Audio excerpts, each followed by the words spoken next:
Good morning. My name is Slamala Ngwenya from South Africa. In my country, we'll be saying halala, just to say greetings. Halala? Yes, halala. Thank you. Let's get seated. I'm here to introduce the facilitator of this session. I still see people standing there. I think we have empty seats over there.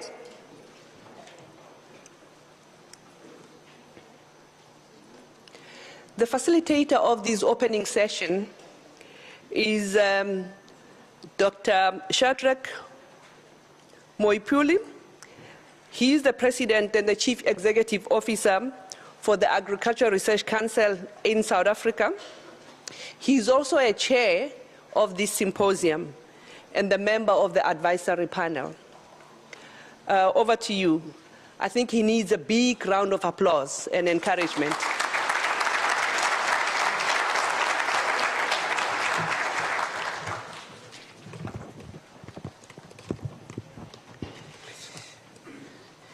His Excellency, Ministers, and the Director General, distinguished ladies and gentlemen, good morning. We are particularly pleased that you all managed to show up here for this symposium. But during the 25th session of the FAO Committee on Agriculture in 2016, the FAO member countries underscored the importance of agriculture innovation in achieving sustainable rural development, particularly for addressing the challenges of employment for youth and rural women to alleviate rural poverty. They also encouraged the FAO to continue its work on agriculture innovation systems, which includes building on partnership platforms such as the CGIAR, the Tropical Agriculture Platform, the Global Forum for Agriculture Research, the Global Forum for Research in Agriculture. Member countries also recommended that the FAO should play a greater role in assisting them and local communities in the development of their agriculture innovation systems, strategies through comprehensive analysis and needs assessment in partnership with farmers, academia, the private sector, research, extension institutions, and other relevant stakeholders. The FAO has therefore planned to organize this particular symposium on innovation in 2018. This symposium is conceived as a dynamic, multi-stakeholder and multidisciplinary forum aimed at understanding the socio-economic potential of innovation, its key drivers and processes, and impact pathways through exchange of knowledge, information, and practices, and reviewing of enabling policies and platforms, and the development of potential partnerships and action plans. The expected outputs of this particular symposium, although they might vary, are number one, for support for a call of action to unlock the potential of agriculture innovation for family farms to achieve the Sustainable Development Goal. The identification of priority intervention areas where the key stakeholders, including the FAO, can support countries to unlock the potential of agriculture innovation to achieve the Sustainable Development Goals. The identification of potential strategies and actions for scaling up successful innovations to meet the needs of millions of family farmers. The proceedings of this symposium with key recommendations for action will be published on the FAO website. Ladies and gentlemen, I now invite you to watch a short video.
Ladies and gentlemen, we now have the honor to invite Jose Graciano da Silva, His Excellency, the Director General of FAO.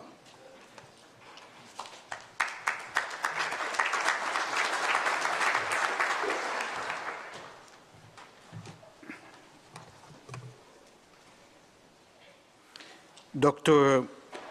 Shadrach Moepuli, Chairperson and President of the Agriculture Research Council from South Africa, His Excellency Ambassador Inga Roda King, President of the ECOSOC, Mr. Paul Winters, Associate Vice President of IFAD, Ms. Maria Helena Semedo, FAO Deputy Director General for Climate and Natural Resources, Ministers, Vice Ministers, Excellencies, delegates, distinguished guests, ladies and gentlemen. It's an honor to welcome all of you for this first International Symposium on Agriculture Innovation for Family Farmers. We are expecting around 250 delegates from 76 different countries and 300 NGOs. This morning, we achieved about 600 people registered to participate, much more than we were expecting. I think this is an idea of the interest of the thematic issue that we are approaching. Let me start by highlighting that the world is facing unprecedented challenge that affect the sustainability of our food systems. The impacts of climate change on the agriculture sectors are undermining our efforts to provide food security and adequate nutrition for all. In fact, climate streams such as droughts are threatening or eroding and reversing the gains made in ending hunger over the last decades. As you know very well, hunger is increasing in the world since 2015, the same year in which UN member states agreed to end hunger and all forms of malnutrition, adopting the SDGs and the 23rd Agenda. Today, farmers are facing high temperature, erratic weather patterns, increased desertification, water scarcity, as well as outbreaks of pests and disease that are spreading all around more quickly than ever. I think that the best example for that is the fall armyworm in Africa. As usual, small-scale family farmers are the most affected and vulnerable to this new normality. We cannot forget that they make up the bulk of people suffering from poverty and hunger in the world. And at the same time, family farms are responsible for producing most of the food we eat, particularly those nutrition foods, fruits, vegetables, milk, eggs. And they also play a key role in preservation of the environment and biodiversity around the world. Family farm also contributes to creation of more opportunities, particularly for youth and women in developing countries. This can help to tackle the increasing levels of forced and distressed migration we are seeing nowadays. So, it is fundamental to better support family farmers and cope with this unprecedented climate challenge. For that, we need to accelerate the pace of innovation for family farmers. And this is what this symposium is all about. Ladies and gentlemen, in agriculture and food systems, innovation happens when we transform new ideas in practice, as well as when we combine and apply existing process and organization ways of working to different contexts. Innovation is essential across the entire food system. This includes production, processing, distribution, market access, as well as public policies and specific legislation. Over the last year, FAO and partners have supported countries and family farmers in the application of innovative practices, such as, for example, the agroecological zero tillage in South America and Asia. Another example in the link between the school meals programs and family farm production, building local circuits of production and consumption. This is an innovative approach to guarantee market access to family farmer that has been introduced in many countries now. Innovation is also about replicating and scaling up existing solutions through international cooperation. A good example is the program that we call 1 million cisterns that is being now implemented in the Sahel region. Very simple idea. Collected the rainfall and storage that water for use, for drinking, for animals, even for horticulture. It is based on the Brazilian experience in the Northeast region, that's a very dry region also. We also have to recognize the successful innovations that family farmers have implemented over centuries and support them to develop and spread this traditional knowledge. For that, FAO has been pushing a new modality of South-South cooperation that we call farmer to farmer, through which family farmers directly exchange idea, knowledge, and practice among them. Digital innovation is another important field to be further explored. FAO is using digital innovation to provide meteorological and climate data to family farming, enhance early warning system, and disaster risk reduction models.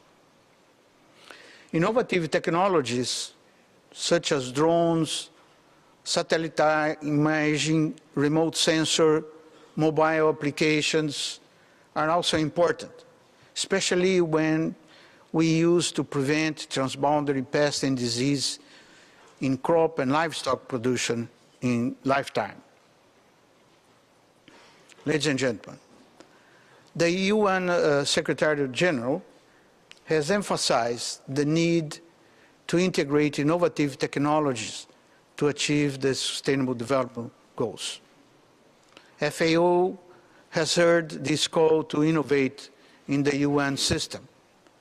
We are seeking to develop solutions that can be easily, cheaply, and sustainable replicate across countries and regions. For instance, you may have heard about blockchain. Well, blockchain is a decentralized, distributed, public digital ledger used to record transactions. We started to use it for our financial transactions, but also to deal with mobility of animals and many other applications that we are putting in place. FAO is testing now blockchain for the food chain optimization, traceability, enforcement of peasant rights, and improving financial transaction process. FAO is also partnering with youth. In 2018, we have launched an open challenge to promote digital innovation and youth entrepreneurship, connecting FAO technical expertise with youth innovators. One of these challenges was tackled during the regional conference on youth employment, which took place last August in Kigali, Rwanda. The young African developers that won the challenge are here in FAO headquarters this week, participating in this seminar. You have opportunity to meet them. They are exchanging experience with our technical divisions to improve their ideas and develop digital solutions, such as using artificial intelligence techniques to deal with transboundary pest and disease. One of our greatest concerns now is the way transboundary disease is spreading, not only in a continent, but intercontinent.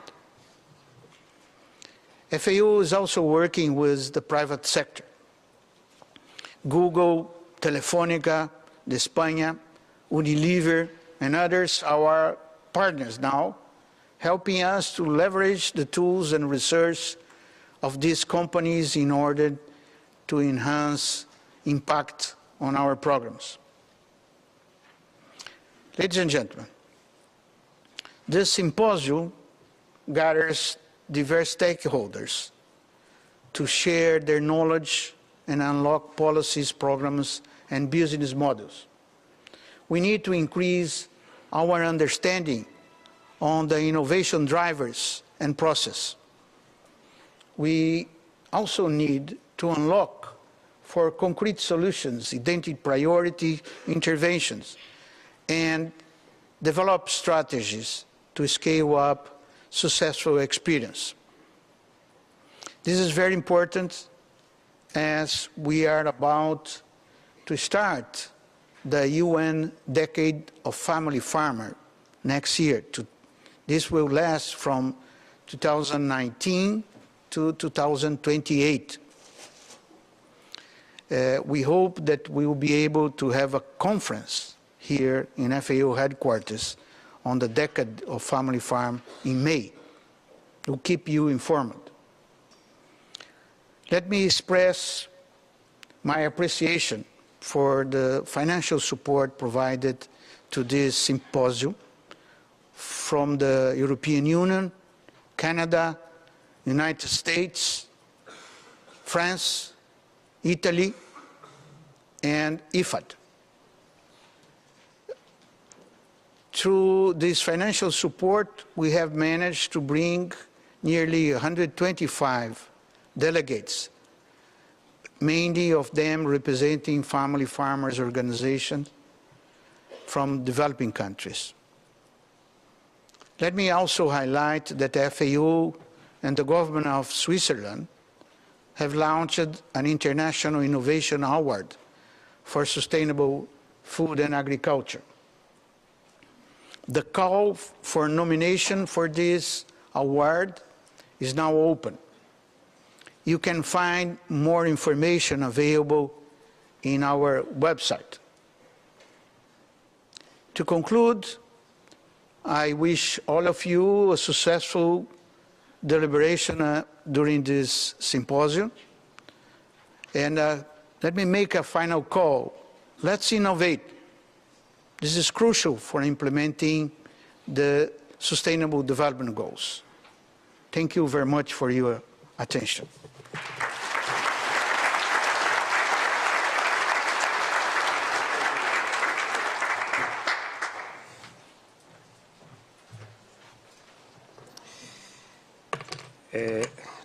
Let us thank the Director General for those remarks. It is my honor, ladies and gentlemen, to invite Dr. Inga Roda King, President of the UN Economic and Social Council.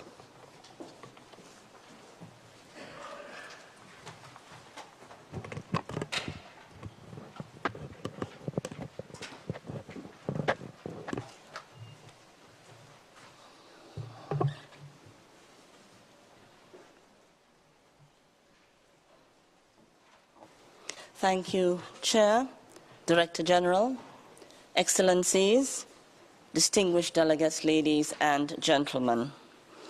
It is my honor to address this multidimensional, multi-stakeholder symposium today, and I'm grateful to FAO for inviting me to speak. I'm excited to share with you some of the work that we are doing at UN headquarters in connection with the global effort to better understand the potential of agricultural innovation to support achievement of the 2030 Agenda and its SDGs. Supporting smallholder and family farmers is important to the work of the Economic and Social Council.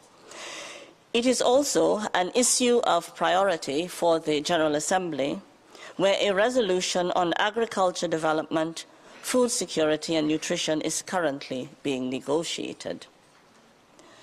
I also have a particular fondness for this topic, being the daughter of a farmer, now deceased. As you know, ending poverty and hunger in all their dimensions have their dedicated SDGs. Today, some 767 million people live below the extreme poverty line. Ending poverty requires raising rural incomes and increasing productivity sustainably as to transform rural livelihoods. We must all work together, governments, stakeholders, the private sector, and the scientific community, to leverage the untapped potential of food systems and to boost productivity in incomes on small-scale farms. This will help accelerate rural poverty reduction and contribute to addressing urban poverty and food insecurity. Securing access to land and other productive resources and services, including water and credit, is critical to smallholder family farmers. The level of transformation, integration, and universality needed to achieve the SDGs also requires the adoption of a more holistic approach to support family farmers, one that delivers impacts across the full range of activities of the food system. Innovation is required on all those aspects. Channeling public and private investments from domestic and foreign sources to support small family farms can provide a powerful stimulus for rural growth. Such farms account for 80% of the food produced in Asia and sub-Saharan Africa, and yet remain among the poorest, most vulnerable, and food insecure groups.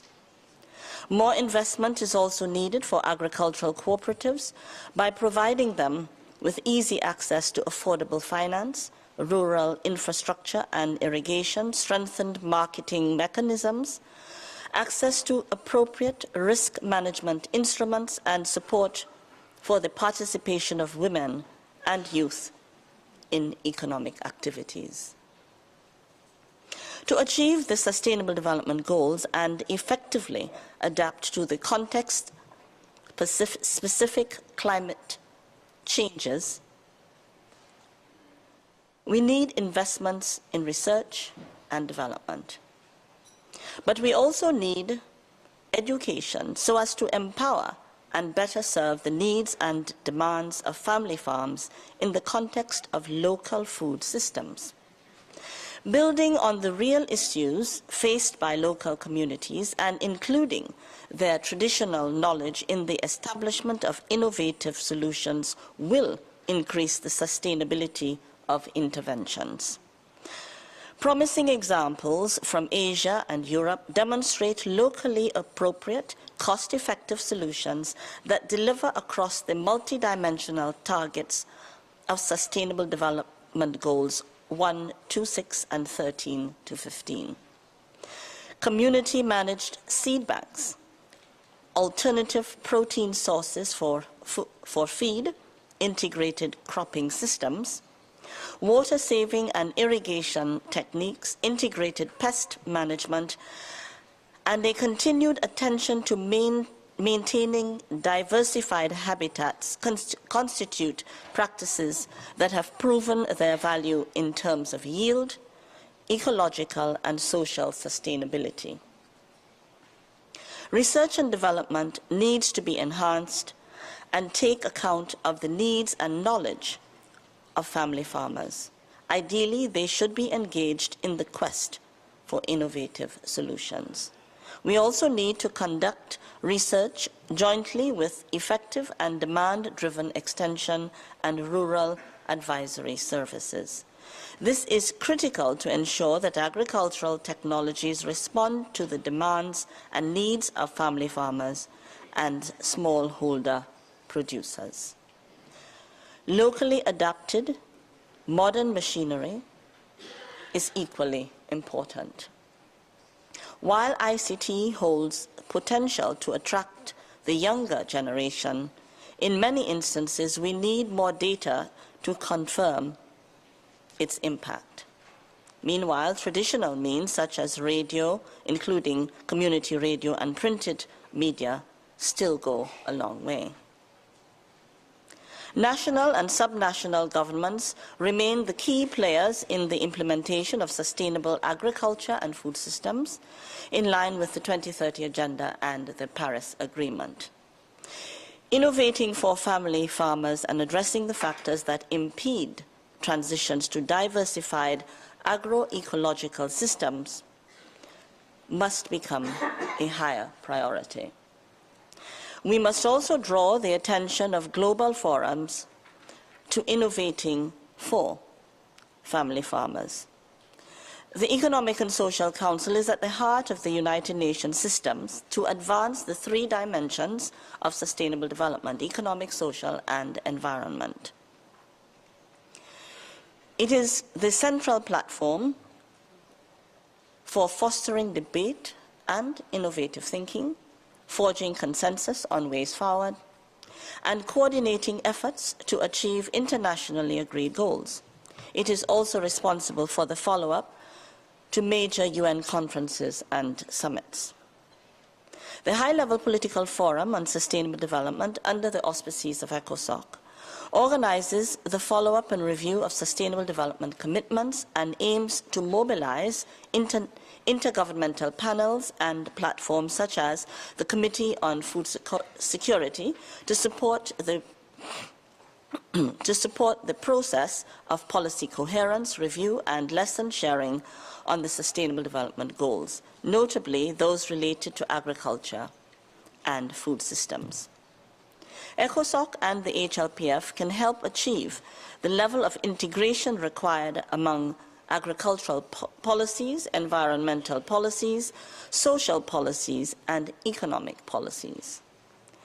They can support member states in the institutional changes needed to break the silo approach to policy making and research.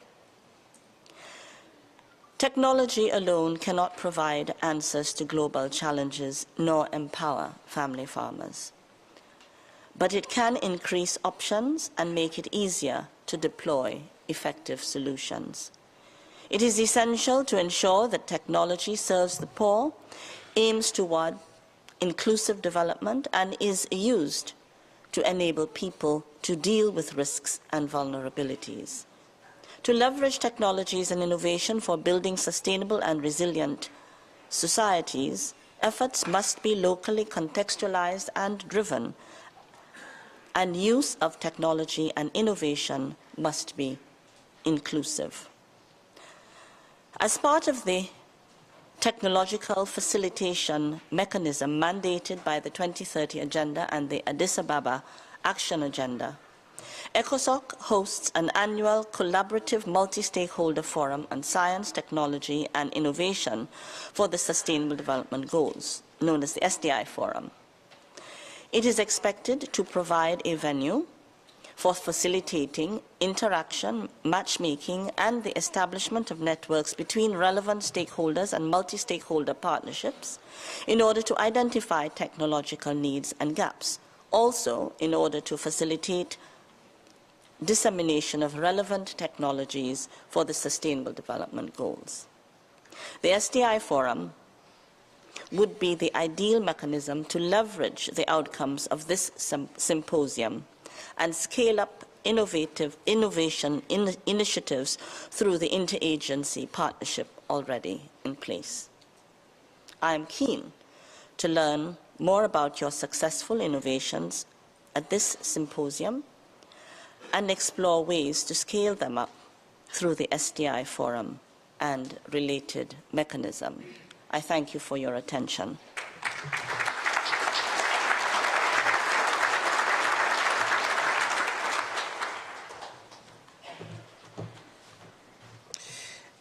Ladies and gentlemen, it now gives me pleasure to invite Dr. Paul Winters, Associate Vice President, Strategy and Knowledge Department for IFAD.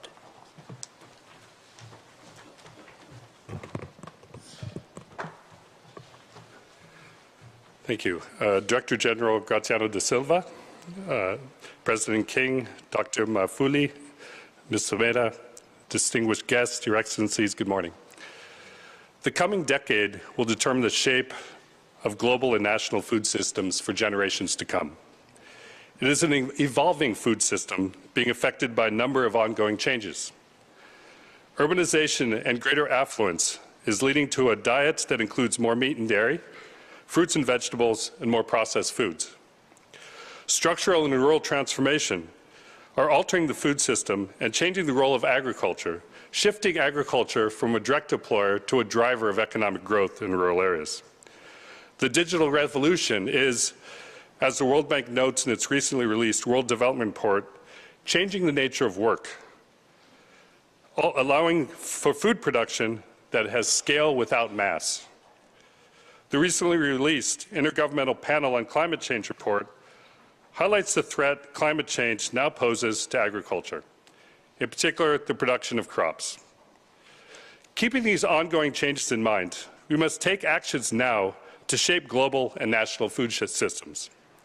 These actions will determine the type of food system that evolves as we move towards 2030 and will determine the capacity of billions of rural women and men, particularly young men and women, to earn a decent living and build their lives in rural areas. Ladies and gentlemen, the shape of the food system will largely be a product of agricultural innovations. In considering the innovation system and the types of innovation processes, pathways, and interventions we want to support, we must ask, what type of food system do we want? First, we want a food system that is productive and efficient. We all know that the world population is growing. Today it's around 7.6 billion. By 2050, it will be near 10 billion, a 29% increase. Most of that growth will be in Africa, where the population is expected to double to 2.6 billion. Our food system must feed this growing population. Agricultural innovation is needed to expand production, doubling productivity by 2030 to meet this growing demand. Second, we want a food system that is sustainable. The IPCC report highlights the challenges of climate change to agriculture. It also states adaptation to its impact is limited by the availability and economic viability of appropriate techniques. However, increasing production runs the risk of adding to the problem of climate change. Expanding agricultural area and changing land use can potentially be problematic. Yet intensifying agriculture can create a host of environmental issues at the local, national, and global level. So we need agricultural innovation that creates a food system that has adapted to climate change and is sustainable. Third, we want a food system that is inclusive. There are an estimated 500 million family farms, and 4 out of 5 are on small land holdings. While opportunities may lead some of these households to migrate, we need to ensure opportunities are available, particularly for the young in rural areas. One estimate suggests that over the next decade, 600 million young people in developing countries will be competing for around 200 million jobs. It's not realistic to expect cities and non-farm activities can absorb this population. We need an agricultural innovation system that includes smallholders and provides crops and technologies that take advantage of the higher labor-to-land ratios found in small-scale agriculture. Finally, we need a food system that provides nutritious and affordable food. and overcomes the triple burden of undernutrition, malnutrition, and obesity. The recent state of food security and nutrition in the world highlights that we're not making progress anymore towards many of these food security goals. The most recent report also shows overweight and obesity is affecting nearly 2 billion adults worldwide. To make progress, we need an agricultural innovation system that creates a food system that provides people with nutritious food that they can afford. Ladies and gentlemen, with the clear idea of how we want to shape the food system, this symposium should articulate an effective agricultural innovation system that clearly describes innovation processes, pathways, and interventions that builds on local knowledge and traditional systems, as well as new sources of knowledge from the formal research systems. In building agricultural innovation for family farmers, we must go beyond what we have done in the past. While we should push the frontier in different directions, I'd like to highlight 3 areas for consideration. First, we must look beyond staple crop fundamentalism and towards a diverse agri-food system. The diet transition has led to a declining share of staple cereals in developing country diets, even among poorer households, and it's expected to continue. Yet funding to agricultural research has remained focused on staple crops. For example, following the food price crisis, within the CGIAR, the big 3 staples, rice, wheat, and maize, saw a collective expenditure increase of 10 percentage points, while the expenditures for research on roots and tuber crops dropped by 10 percentage points. Numerous secondary crops and cash crops are often completely ignored in these systems. There also appears to be a broader bias towards staples in national agricultural research systems. Staples are clearly important, but a crop-neutral agricultural innovation policy that creates a level playing field and reflects emerging trends and market dynamics is needed. Second, we should consider a food system approach to agricultural innovation. A distinguishing feature of food system thinking is feedback loops. They occur between the parts of the food chain. Production, processing, distribution, consumption are all connected. And from the socioeconomic and environmental outcomes of food production and consumption, such as food security and soil depletion.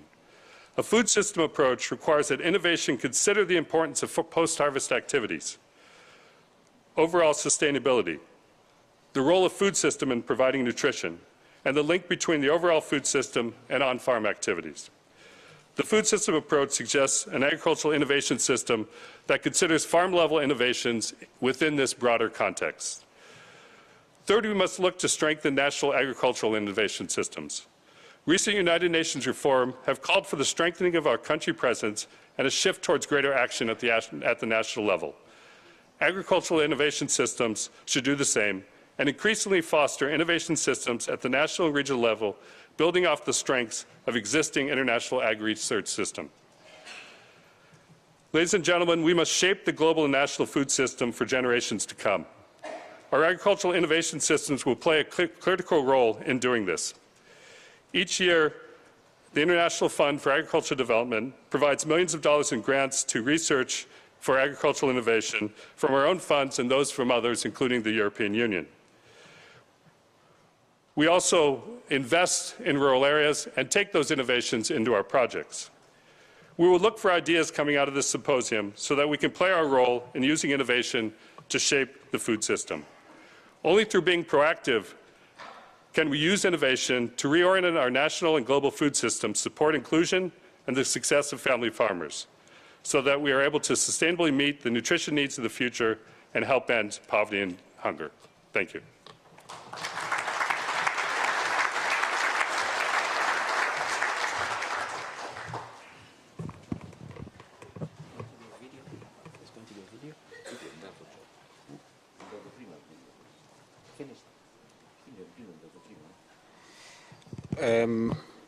Ladies and gentlemen, you will notice that I have not been summarizing the presentations. They will become part and parcel of the report.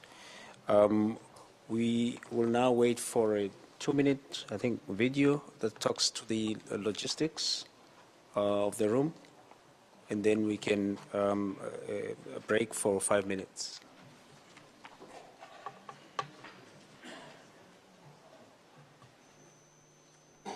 Welcome to the Food and Agriculture Organization of the United Nations. For your safety and security, 24-hour surveillance is in place at headquarters. In case of an emergency, please follow the instructions of security staff.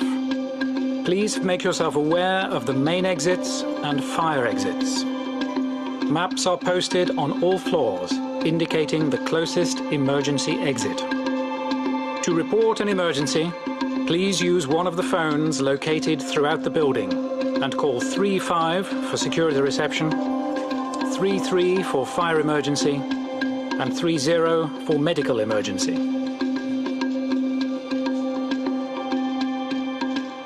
In the event of a fire or an emergency, an alarm will ring. Please follow the instructions from security personnel.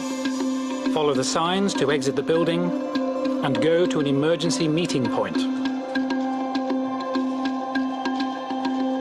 For more information about the building and its facilities, please visit the Meeting Information section on FAO's website. Thank you for your attention.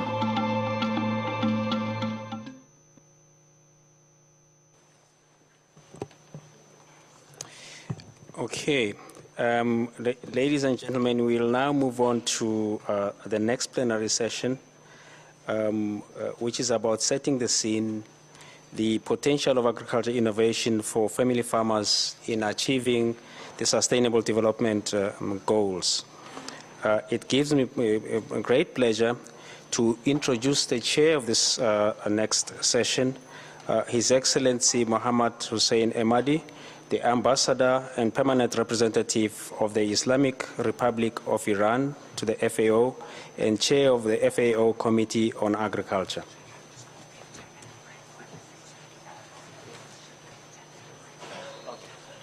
All right. Slight change. The program will have a 10-minute break while we make adjustments to the podium. Thank you.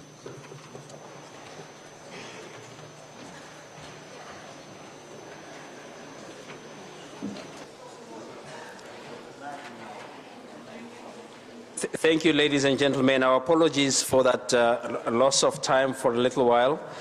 We needed to set up the stage a little bit more. Let me now start on the second plenary. Allow me to introduce the plenary, which is about the potential of agriculture innovation for family farmers in achieving the Sustainable Development Goals. This particular session will be chaired by His Excellency Mohammad Hussein Emadi, the Ambassador and Permanent Representative of the Islamic Republic of Iran to the FAO, and Chair of the FAO Committee on Agriculture. His Excellency.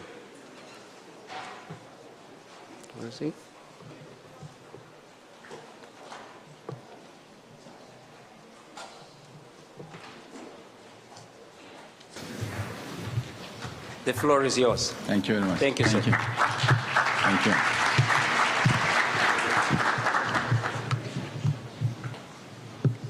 Dear Chairperson of Symposium, Dr. Mofili, Excellencies, dear colleagues, distinguished delegates, ladies and gentlemen. First of all, let me extend my sincere thanks to and appreciation to FAO for organizing this symposium. A very important symposium on the issue of innovation. And since the issue is innovation, our colleagues in FAO decided to have an innovative approach for actually presenting the symposium, particularly in the interactive and communicative way. Therefore, if the setting is a little bit informal, please accept it as an innovative approach for introducing of innovation and the role of innovation for agriculture. I think, as the speakers mentioned today morning, there is no any doubt about the very important role of innovation as a driver and engine for change on all sectors. Industry, services, we can see that most of changes during the last several decades have been started from the innovation. And agriculture is the sort of sector which need this sort of engine and drivers to face and to meet the demands, particularly for sustainable agriculture and the food systems.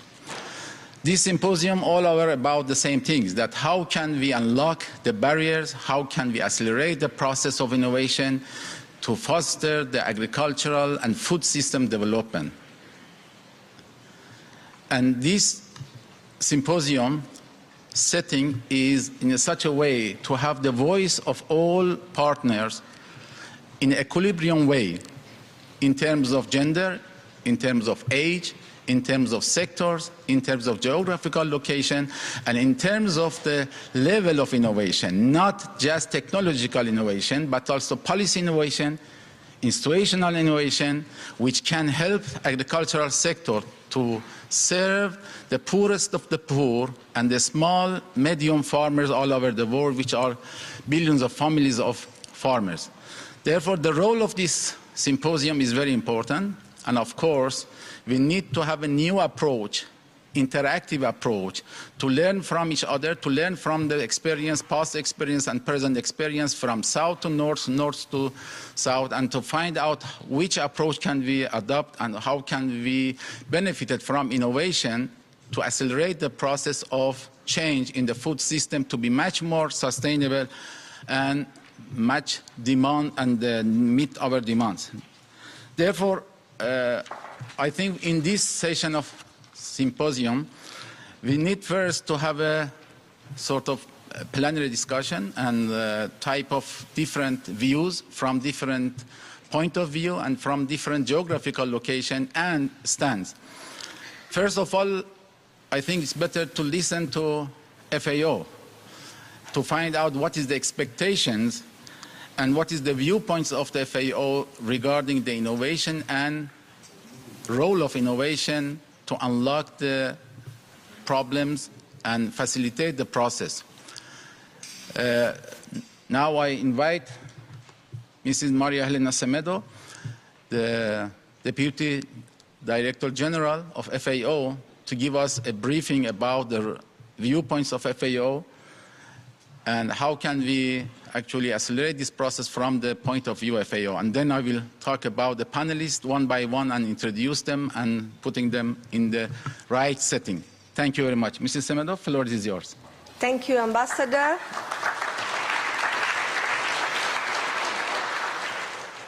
Thank you, Ambassador, and good morning to all.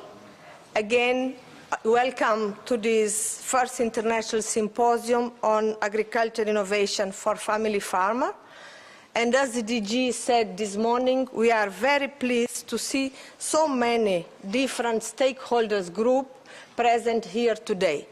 It's the first time, it's not the first time we discuss innovation, but it's the first time we have this kind of setup to discuss innovation. And your presence here, we had until this morning 600 participants from different stakeholders, as I said. It's a clear indication on how the topic of innovation has gained attraction in the food and agriculture sectors. But it also shows, and more than that, your willingness to share your views and experience is what we want, an exchange of views and experience. And I would like to set the scene, to share with you some points regarding this symposium. When we talk about innovation, we are thinking to think that we people imagine the latest technology, the precision agriculture, artificial intelligence, blockchain, genomic, drones, to mention some of only a few. But innovation, as it has been said this morning by all the participants in the opening ceremony, is more than that. Innovation in the food and agriculture sectors is more than technology. It's also about social, economic, institutional organization, policy process that have an impact on life and livelihoods of the family farmers. It's also built on local knowledge how we can work to solve current and future problems, to bring solutions. This is what we want. We want the symposium to be solution-oriented. Innovation is also a process whereby individuals or organizations brings new or existing products and process to use for the first time in a given context. And I believe this notion of novelty is important, and the context specific is also important. Let's not get stuck in our conversation on pure technology or also top-down transfer approaches to farmers. We are open here to explore all available solutions which have worked and also no new ones still on the horizon. We are really open to discuss everything. We don't have anything who is forbidden or is close to be discussed here. As it has been said in the video you saw, farmers are innovators for centuries. The video said they were born innovators. And they are constantly exposed to risk. They look to adapt. They improve their productivity, their efficiency, their income, and their livelihoods. Through all the food system, as it has been said also this morning, we are here to discuss innovation throughout the food system. And we are here to better understand the process which has led and lead farmers to innovate it.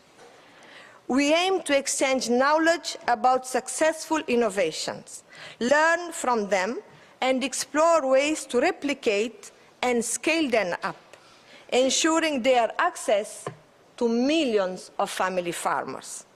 But partnership is also fundamental to scale up innovation. And we have in this forum today all range of partners to see how we can better strengthen partnership, how we can scale up partnerships in order to solve together the problems for the food and agriculture systems.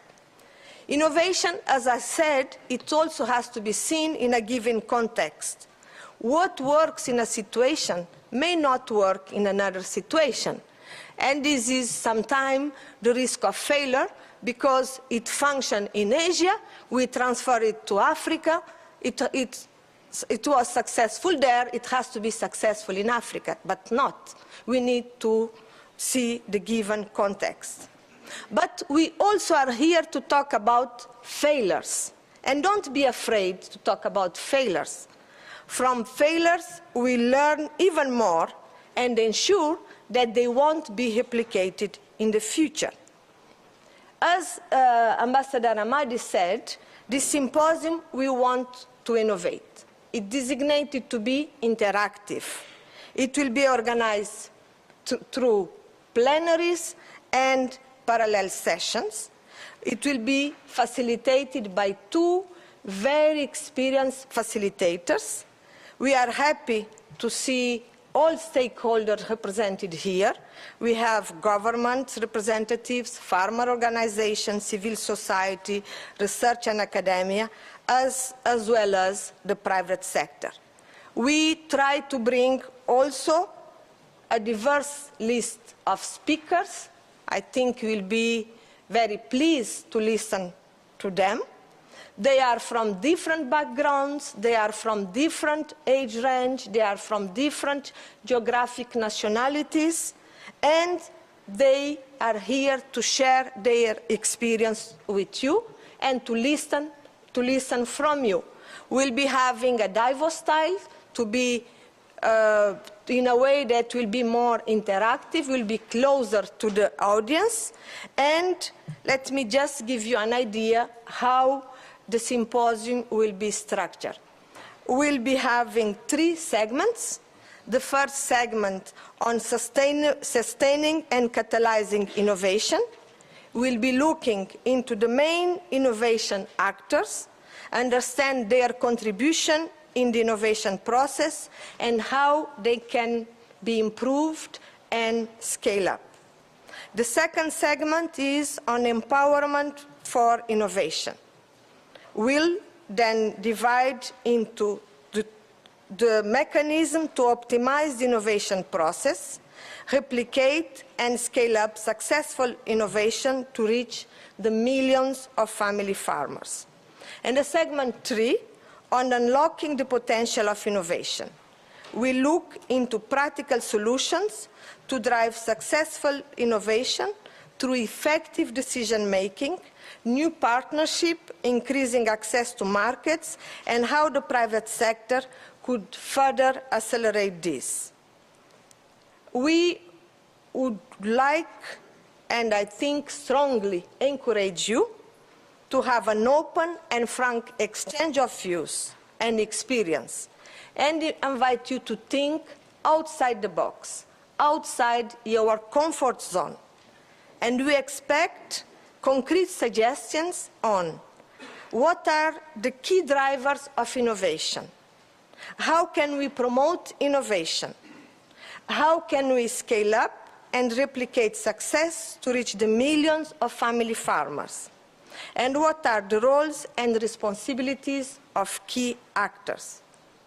Then the outcome of this meeting will be summarized in a report, which will include brief summaries of the reports of the chair of each parallel session and suggestions for future activities.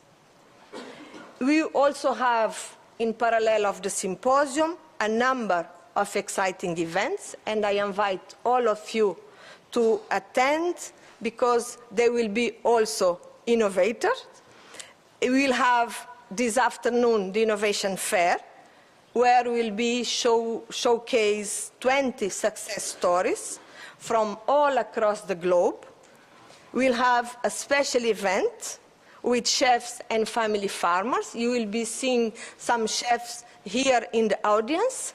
We ask them to be dressed up as chefs for you to see that they are very important, the linkage they can bring with the consumers. And the special event, as I was saying, is What's Cooking? Dishing Up Innovation. We'll be having 5 chefs from different areas of the globe. And we'll be having on Thursday interactive dialogue with youth. I would like to thank you for being so interested in attending this event. They will share with us their hopes and aspirations as future innovators. FAO, together with IFAD and WFP as home-based agencies, we are honored to have facilitated this discussion, providing a neutral forum for all stakeholders to promote and support innovation. And before concluding, I would like to say that during the opening, the DG didn't mention that we have another sponsor, is the government of Netherlands, who contributed with some, I'm not saying the amount because you didn't say for the others, but who is also a sponsor and a contributor for this event. Thank you, Netherlands, for that. And I would like to finish to thank you again for joining us, to joining this very important dialogue. I wish you a fruitful discussion and a very innovative thinking forward and looking forward to listen from all of you and having a good contribution to this event. Thank you.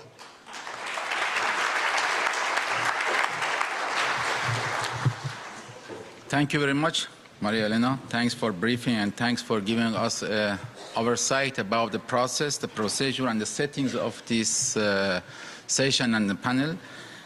Of course, as you mentioned, what we are saying need to be contextual and answering the problem for the family farmers. And of course, our interaction and discussion should be much more interactive, and also the most important configuration is to be out-of-box thinking, because the formalities actually is type of border and do not let us to discuss and share the issues and so on.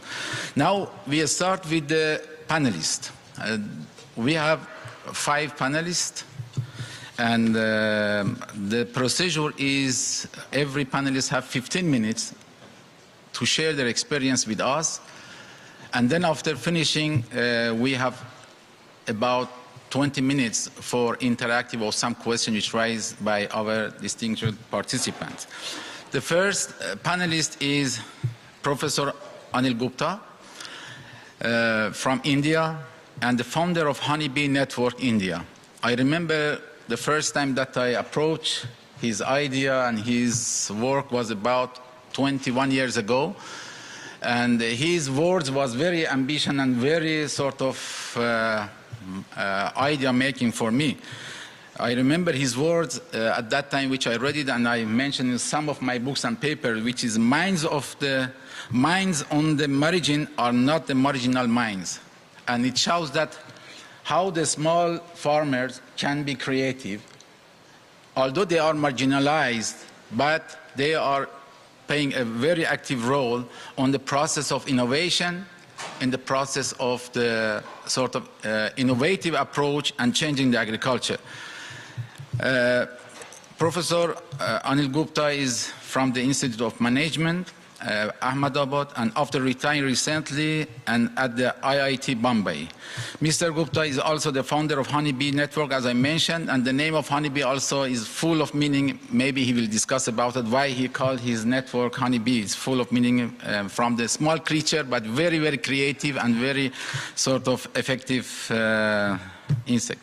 He founded the National Innovation Foundation and is CSIR Butter Fellow. He facilitated Festival of Innovation, Entrepreneurship, FINE, through the NIFINDA organ, and he aims to expand the global as well as the local space for innovation from and for grassroots and the links idea in informal and formal sectors.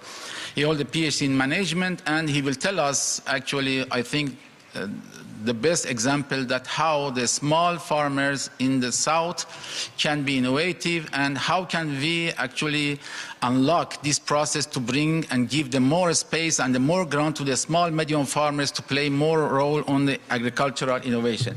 Professor Gupta, floor is yours.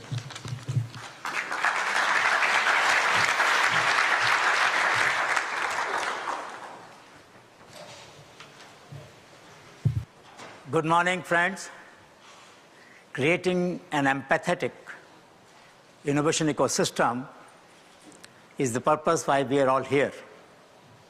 And an ecosystem is empathetic when it reaches out to people who solve their problems creatively and cross-pollinates those ideas to those who need these solutions but can't access.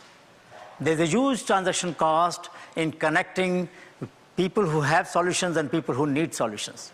And the ideas don't have their own legs. They need our shoulders. So how do we create these connections is what I'm going to share with you. And the theme is that people have to experiment enormously in different conditions. Some people innovate because they have to survive. Some people innovate because they have to accumulate. Some people have to innovate even sometimes to... You may not realize that when people use, fishermen and women use dynamite to catch fish, it's a very destructive innovation. Please don't think that innovations are always good. They can be destructive as well. The dynamite will kill small fish and the big fish too. So we do not want such innovations. We want innovations which will nurture the ecosystem. And when we design the ecosystem, we realize that there are 5 different functions that need to be served. Scouting and documentation of innovation. So we have been walking in different parts of the country through Shodh Yatras, and I have walked in every state of the country, at least once and some 2-3 times. We go out and reach and discover the people. And I would appeal to everybody else that if you wait in your headquarters, you wait in your office and expect that the farmers will come and tell you their innovation, is not going to happen. It's just not going to happen. Hardly 10 to 15% of the ideas might reach you. 85% ideas will come to you only when you go out and discover them. Many people who innovate don't even know that they are innovators. They solved the problem, went on with their life. So we need to develop databases, open source databases. I'm very happy and very proud to say that Sashti has created the largest open database on farmers' innovations.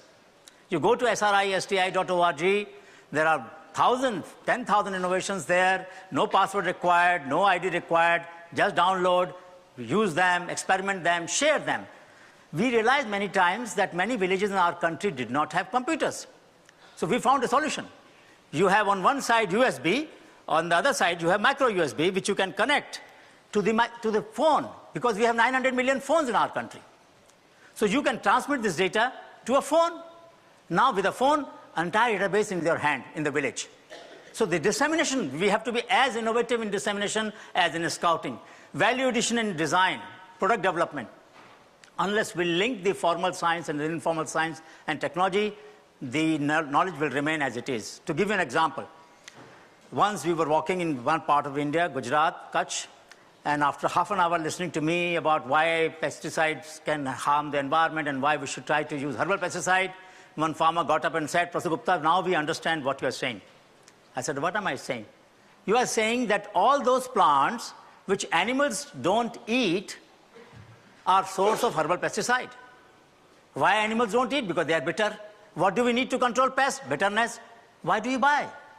I took half an hour to say this. He said it in one sentence. I had knowledge, he had wisdom. That is the power that people have. And we need to therefore understand that the value addition would be when this knowledge can be converted into products, do-it-yourself product, or even commercializable product. Small enterprises can come up where they will collect the toxic plants, make herbal pesticide, give it to the farmers to spray, and therefore the problem will be solved. We want to develop risk capital. We want to develop businesses out of this. And we realized in 2003 that you have venture capital, risk capital for big enterprises. For biotechnology, for IT, you have this risk capital. People could not go beyond microfinance when it came to setting up enterprises based on innovations. Microfinance is for products and services for which market exists. Micro-venture finance is for products and services for which market does not yet exist. So we developed the first micro-venture innovation fund with the help of SIDBI, Small Scale Industry Development Bank of India, in 2003 at NIF. So the ecosystem has to continuously evolve solutions, both policy and institutional, to meet those needs without which the farmer experimentation will not go further in terms of businesses and enterprises. We also have to protect intellectual property right. We have filed more than 950 patents. But interestingly enough, these patents are not used to prevent one farmer to learn from other. We developed the concept of technology commons, which means people-to-people copying is allowed and encouraged. People to farm through licensing. Simple. We do not want to kill the goose which lays the golden eggs. The people have developed so many innovations because they shared knowledge with each other, because they talked to each other. They critiqued each other's ideas. The moment you stifle that, the knowledge system will not grow as much. So therefore, we decided that companies will have to use this knowledge through licensing, but farmer to farmer will be open source. So we have a very large database of these innovations which are available in open source. And of course, knowledge network and policy systems have to be created. Now, weaker the ecosystem, less empathetic the formal system, higher the diversity and climatic fluctuations, small farmers will have to experiment more. Because the solutions, neither market is providing nor state is providing. And the solutions that are available are not generalizable. The Deputy Director General of the FAO just mentioned that the solutions do not necessarily replicate all the time. That is why we must be very careful. The replication, the scaling up should not become the enemy of sustainability. You might have read about long tail. Some innovation will diffuse widely, but large number of innovations will diffuse locally, and they have a place. If diversity is lost, if everything has to be uniform, then innovation will also diffuse uniformly. But ecological systems and agroecological systems are very diverse. So we must be ready that some innovations will diffuse only in the niche which is there, and that there must be incentives for developing and diffusing such innovations. If you only reward people for innovation that diffuse to million hectares, you are going to kill the whole ecosystem of innovation. So we must be very careful about that. At the same time, there are people more prosperous, more well-endowed, who want to develop value-added products, who want to do in situ value addition. Such farmers also innovate. And these innovations are for accumulation, as I mentioned earlier. So now these innovations can generate a lot of expectation from the society. How did Honeybee Network solve that problem? Recognition, respect, and reward. Recognition, respect, and reward were the key drivers of creating the ecosystem. It doesn't cost anything if you call a farmer who has solved a problem to your class if you are a teacher, to your office if you are an administrator, to your school if you are a teacher in a school. Just inviting them and celebrating their innovation, their ideas, can create such a positive force, such a great, enormous, inspiring effect among the people. It doesn't cost anything at all. Just a flower may be offered to that innovator. But that innovator feels valued, that look, my effort has not gone vain. So these three are very important drivers which must remember. It is very important also that the chairperson just mentioned, our friend mentioned that the book that I wrote, the subtitle was Mind on the Margin or Not Marginal Minds. Please remember that this was the driver, this was the main persuading factor which led Indian government to accept our recommendation in 2000 to set up National Innovation Foundation. India is the only country probably where the National Innovation System includes farmers' innovation as an essential part. In most other countries, only the formal R&D is the part of the National Innovation System. We need to change that. Every country should have a National Innovation Foundation of its own kind, and that must be able to pool these innovations. Now, please remember, when we develop innovations, when we scout innovations, when we disseminate innovations, there is a risk that we might miss the most risky spaces. We might miss the most poor people. We might miss the skills that are becoming obsolete because market is not there. We might miss reaching people who are seasonally cut off in floods, in drought. They are not accessible. In landslide, they are not accessible. Because of the high snow, they are not accessible. So inclusive development will require that we monitor. A change not monitored is a change not desired. If you want to monitor exclusion, then only inclusive development will take place. Please always ask yourself this question: which regions have been bypassed? Which people have been bypassed? Which skills have been bypassed? Which sectors have been bypassed? To give you an illustration, look at the farm machinery. I'm talking about my country, but I think it is true for many developing countries. None of the farm machinery in our country has intelligence. No feedback control system. So you have a sowing machine, which is putting the seeds in the ground, but I'm not getting a feedback whether seeds are falling at the right depth or at the right spacing. I don't get any feedback, whether it is tractor-drawn seed drill or it is bullock-drawn seed drill. Now, this is a very major weakness in the system. If I don't monitor such kind of sectoral gaps in the knowledge, the system will not evolve to be intelligent. It's very important that we therefore become. This is a book which some of you might have seen, and I think we must also recognize the exclusion of gender. How many of you know who wrote this book? Mothers and Daughters of Invention. Anybody? Please raise hand. Mothers and Daughters of Invention. Anybody? And I've asked this question at meeting after meeting, conferences after conference. I asked this question at Harvard and MIT and every other place where I go for teaching. Nobody seems to know this book. You know why? Because this author, Autumn Stanley, spent 13 years of her life analyzing 200 years data of US Patent Trademark Office and found the share of women just 2% in the 80s, 8% till late 80s. She said, it is not that women don't invent, it is just that we don't recognize them. And therefore, the recognition of women innovation is very important. Honeybee Network recognizes this as an important area, but three areas where inertia has ruled. Millions of women, even today, transplant paddy manually in a back-bending posture. The transplanters have been developed only for mat nursery, not for this kind of nursery. Whether it is Telangana, whether it is Andhra Pradesh, whether it is UP, whether it is Brazil, whether any country where paddy is grown, mostly large number of amount of this paddy, number of thousands of hectares of this paddy is grown in a back-bending posture. Look at tea. Many of you will take tea a tea break or must have taken tea in the morning.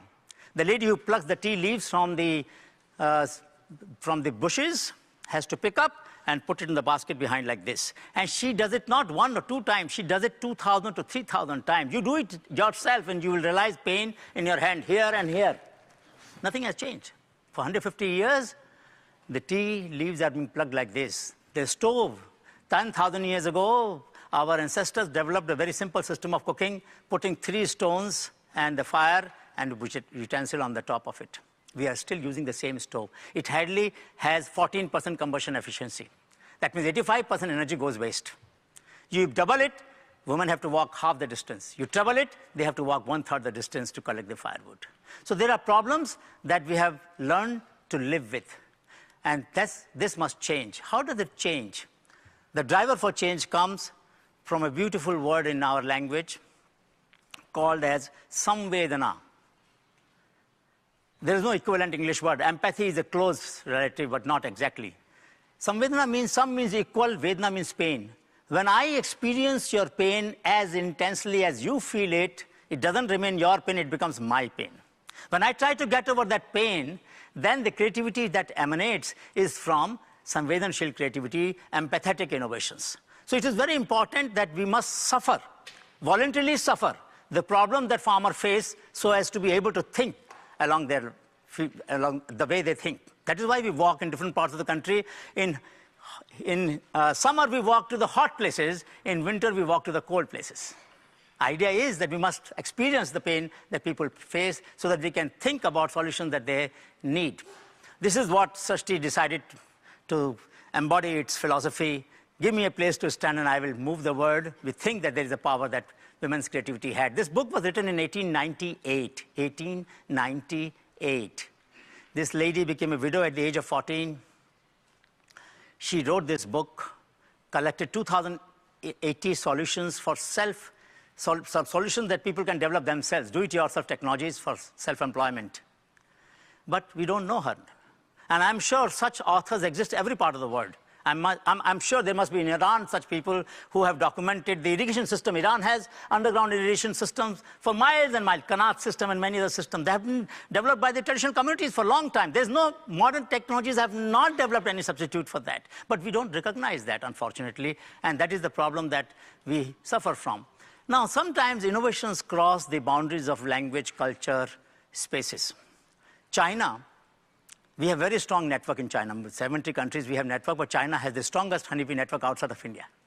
And interestingly enough, we have got about 6,000 innovations from 30 provinces of China. And one of the examples was where they also developed a solution where bicycle hoe was developed for weeding. An Indian farmer, Gopal Bhai, also developed a weeder. 2 civilizational societies, just across the mountain, are developing the same solution. If this conference does not resolve about sharing of innovations openly and widely, this problem will continue to take place. People will have to rediscover the wheel, and that is not right. That is not right in this age of information communication technologies. We have a huge amount of data being shared on the net. You search on innovations by the farmers, you wouldn't find anywhere except this database large number of innovations. Why such a silence? Why such a silence? Therefore, it is very important that we share innovations, and maybe there are some variations in this theme which can improve. Cycle can be a very powerful means of lifting water. It can be useful for repairing things. There can be a small workshop that can be pedaled by the cycle. So many applications are possible with cycle. We have forgotten that it is a means of use for many, many people. Now, let me take an example of how we see patterns in farmer experiments. So we analyze the data on herbal pesticide that the farmers have developed, and we catalog 24 different families to which plants belonged. It is not surprising that Meliaceae is the family from which the neem comes, which has the largest number of plants from which solutions have been developed. How did farmers discover this? In different parts of the country, different species belonging to the same family. So there is an order. There is an order underlying the knowledge system that people develop. It is not random. They may not have sat together and worked it out, but it is this order must be discovered and must be recognized. The leaf curl disease, the maximum disease that affects in chili, the solution is very simple that can be developed. Products can be developed. They can be shared with the people. This person has developed a farmer had developed an improved variety of carrot. Similarly, this farmer has developed a cashew nut peeling machine, very simple, seemingly simple, but had not been developed. This is very interesting. Large number of people who live in the forest or in areas where bamboo is the major crop, means of livelihood, they are developing incense stick by peeling the bamboo and then cutting it into small sticks manually.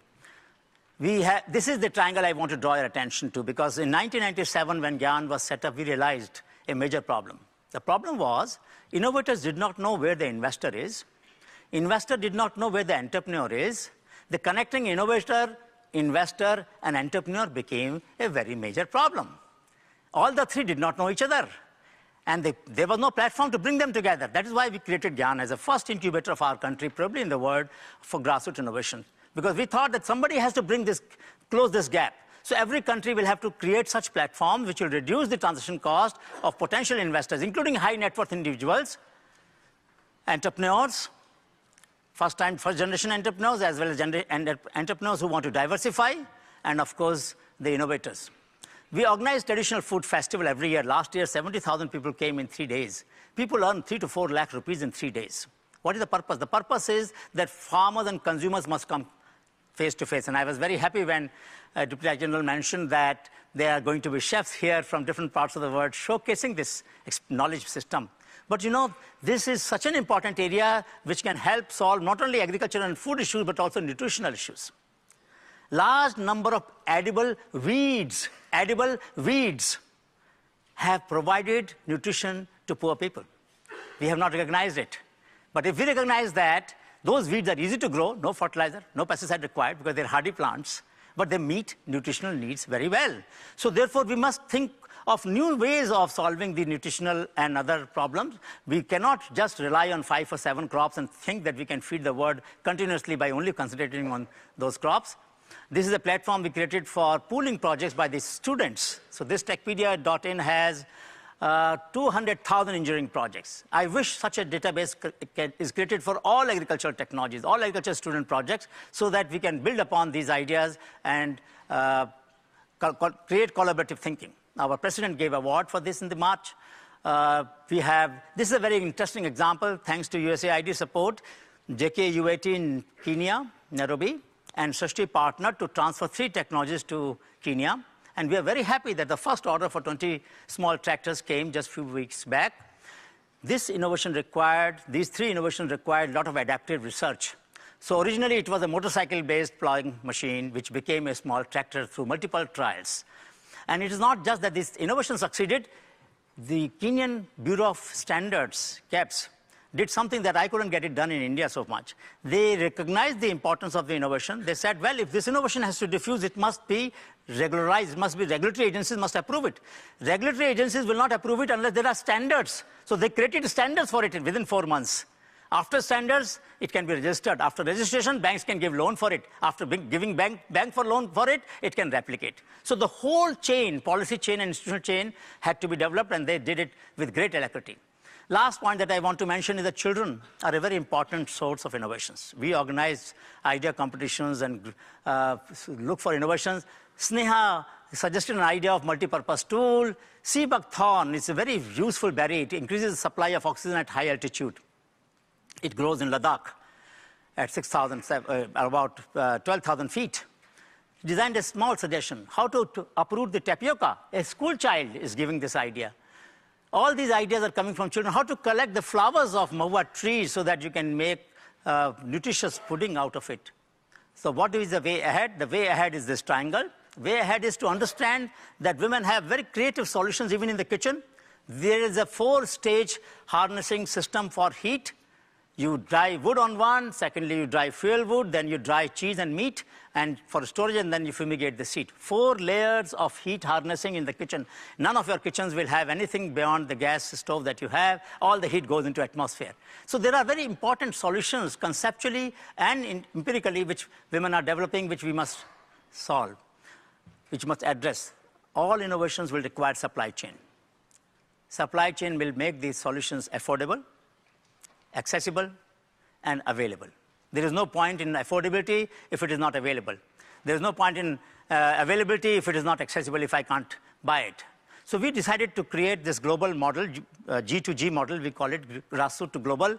All these countries have bought, Pakistan, Turkey, Philippines, Singapore, Kenya, Ghana, Peru, have bought small-scale machineries. From 60 countries, we received queries. Why are these queries coming? They are showing that there is a case for grassroots innovations globally. Every country needs these solutions. Not everybody needs to rediscover. We must find ways of G2G becoming the future mantra. There's a conference that we're organizing in January 28th to 30th at IIM Ahmedabad. You're all welcome to come and share your experiences of innovation from and for grassroots.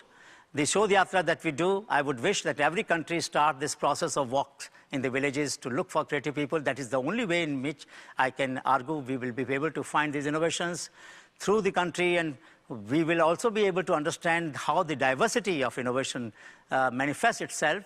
These are the institutions that we created. 30 years ago, Honeybee Network evolved, then Srishti, Gyan, NIF came into being.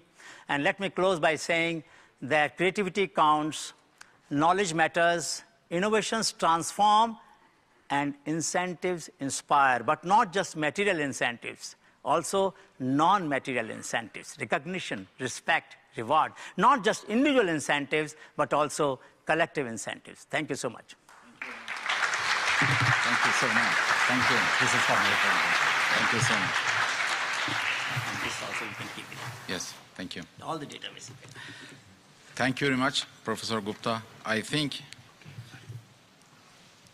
if we all believe that the driver of the change and sustainable change in agriculture is innovation, Mr. Gupta showed us a very concrete example that who and how could be the driver of the innovation, the farmers, particularly the women and the children in the rural area, how they can play the role on making innovation much more active, and how can we actually include them, and how would be the inclusive approach for bringing the whole farmers in the process of innovation. I think we need to shift to the younger generation now, and from Asia to Africa, and from academia to a young entrepreneurship, or better to say agro-entrepreneurship. A lady from Zimbabwe, Africa, which actually is an entrepreneur and did a lot of activity in terms of agriculture and machinery. And with a very young age, she became the vice president of South Africa Federation of Rural Youth. I think it's now the time that we listen from the young generation, their success story, and learn from that. Please, Romimbo Mashumba from Zimbabwe.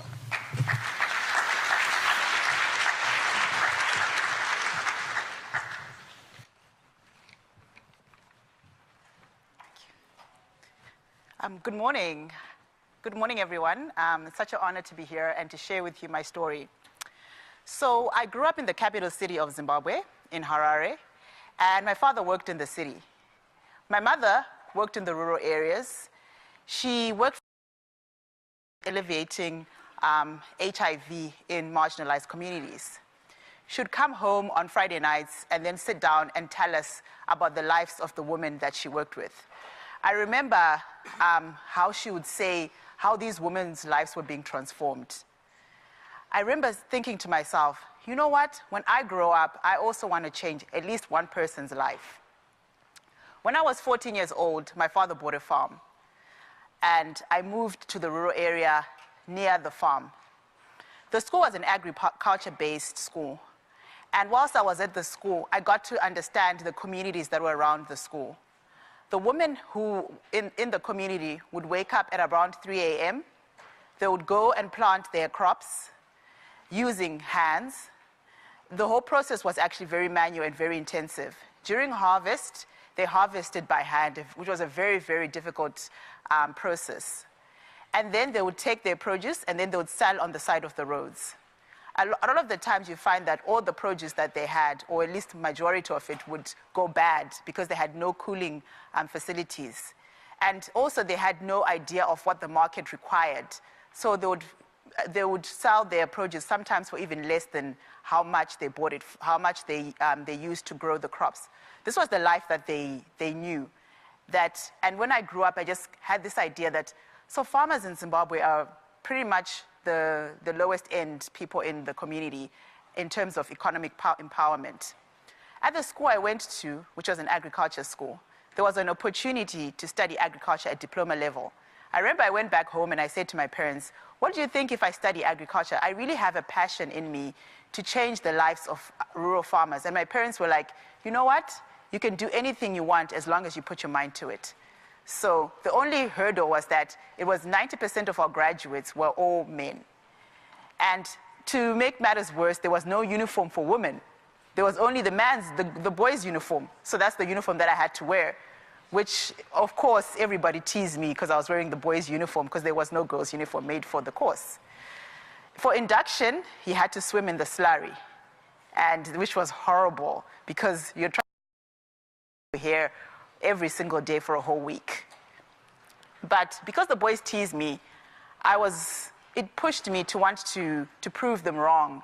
And I studied so hard that I beat all the boys and I got a first class with 2 distinctions. After I graduated, I got an opportunity to go to the United Kingdom and study a bachelor's degree in agriculture. When I went to the UK, I remember noticing that agriculture was very different. The farmers were very different. In fact, I would say that they were very commercialized. The farmers there used a lot of equipment. When I compare to back home where we used the hand hose to plant our crops, they used a lot of equipment. And I thought to myself, agriculture looks very different here. And then the school I went to, I remember talking to the other students. They used to talk about things like climate change, technology, the future of agriculture. This was very different, and my mind began to change and to shift. After I graduated, I got an opportunity to work at a company for 2 years. The company goal was to create agriculture solutions for farmers. And I was invited to work there so that I can work in the African sales department. So I spent 2 years working on creating solutions for farmers. An example of what the projects we would work on was transforming when a farmer would come to us and say, I've got a lot of mangoes. What can I do with these mangoes? Because if I sell these mangoes raw, I'm only getting about $1. We'd look at creating solutions like drying of the mangoes, pulp for juice, or maybe wine from mangoes. So farmers would move from income of probably $1 from a bucket of mangoes to producing $5 to $20. So definitely this was definitely a way of adding value and increasing the income of farmers. Whilst I was working there for the 2 years, I learned a lot about the importance of adaptation of innovative approaches to agriculture. But back of my mind, I realized that back home, people don't really know don't really know what I've learned. Then I decided to go back to Zimbabwe and implement what I had learned. So I traveled back to Zimbabwe. I had a business model. My business model was based on, I thought, in Europe, only a small percentage of people are farmers. But when we look back in Zimbabwe, 60% of people are farmers, which means when you look at how can we actually commercialize these farmers, that's a lot of farmers.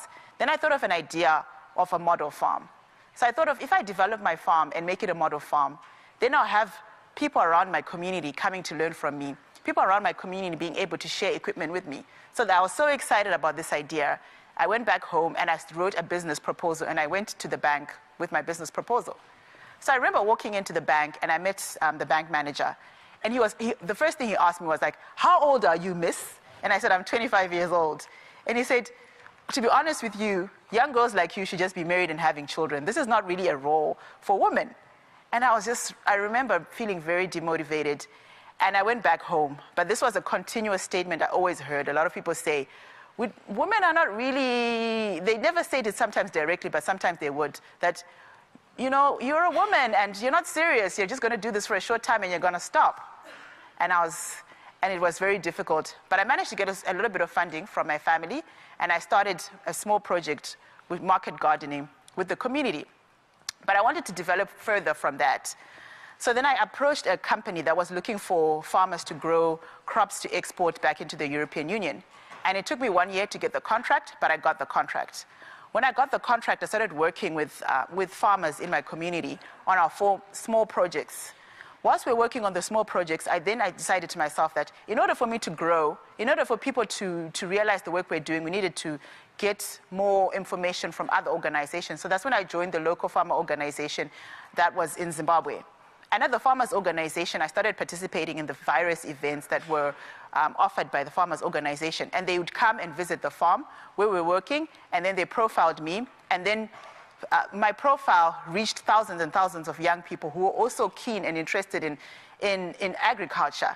And you know, it changed the minds of a lot of young women, because then they started seeing a woman in the fields farming, which was not really very common back in Zimbabwe, especially if you're a young person. And then whilst I was there, in one of the videos that I was profiled in, I was sitting on a Massey Ferguson tractor, which I had borrowed for the shoot. So because I was on the tractor, I got invited to Berlin to speak on small-scale holder farmers in Africa, and by an organization called ACO, because they own the brand, and I was already selling their brand without them knowing. So then, whilst I was there, when I shared my idea that my passion really is so that I'd be able to develop my model farm. If I develop my model farm, then I'd be able to also support other women farmers in the community. And then they said after my presentation that, okay, you've never been able to get anyone to invest in you. We will be the first to invest in you just by hearing your talk. So they invested in me, and I got my first equipment and first mechanization on the farm. And I remember women in the community, they came to see the equipment that we had received. It was so amazing to think that we had never actually seen such equipment in our area. So then I was able to then support the women in the community by tilling their land and helping them planting. In a community of over 500 people, all those people, there was no equipment that was nearby that farmers could use. A year later, I was then invited to attend the Mandela Washington program, which is a flagship program of Barack Obama's Young African Leaders Initiative. I remember on the last day, something that Barack Obama said that was very profound was, in Africa, there's so many problems, there's so many challenges, but it's really up to the people on the continent to bring solutions to solve those problems. We can only but influence from afar, but it's really up to you, because you know what you want for your own country. So that's when I decided to form my organization called Munandi Africa. So Munandi Africa, our goal is to create model farms, replicate our idea from what I have developed into other places, other communities around, where we can also empower other farmers, especially young women farmers. Why? Because we're the most marginalized. In a country, in Zimbabwe, they say that more than 3/4 of the people are below the age of 35 years. Yet, people below the age of 35 never get any empowerment to be able to bring the innovations into existence. This is a great challenge. You find that a lot of the times you approach organizations, they start asking you a lot of questions of things that you do not have at that time. You might not have any collateral, because it's very difficult to own property when you've just come from university. So already you're unable to access anything. Your ideas, a lot of the times, they just diminish because you fail to find people who trust you. So today I had a great opportunity to come here and just share with you the reality of the continent. It is true there's going to be an extra 1 billion people on the African continent. And it is true that 3/4 of the people are below the age of 35. These people are passionate and hungry to bring innovation into existence. But there are no real models that are ideal, that will allow young people to be able to share their visions with everyone else. A lot of young people have come up with solutions to help end poverty and malnutrition on the continent. But a lot of the times those solutions don't ever come, no one ever knows about them because they don't get a lot of support. They don't get a lot of support.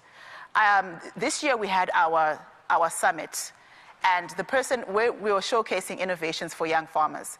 The people who won were 2 boys who were 15 years old who came up with the solution of checking moisture in soils. Their prototype was pretty much what they could find, scrap everywhere, of just little wires that they put together. But it's a sign that young people are creating innovations that can help end hunger and poverty. I just shared with you just a few pictures of myself where I'm working with other women and young people on the farm.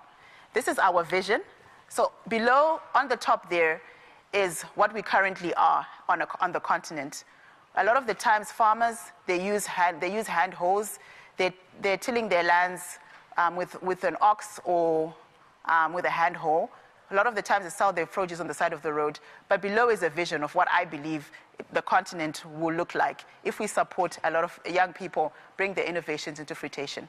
So join me on this search of supporting young people into agriculture. Thank you very much for your time. Thank you so much. Thank you.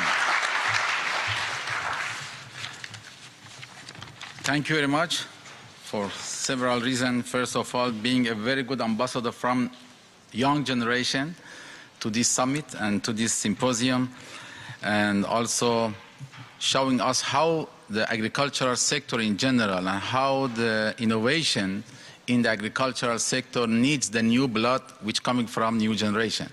And that was the fact, and I do not need to say any other things because the story tell the whole story and tell us how the role of young women and the young generation are important, particularly in the case of Africa and third world countries.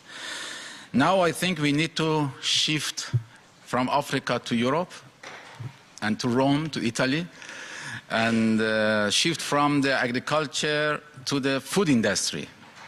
Because one of the areas that we need to actually scale up and go beyond agriculture innovation is to set up the food chain as the area of innovation, not just agriculture or particular agricultural production, because the whole set and the whole system need to be actually look and change the approach of doing.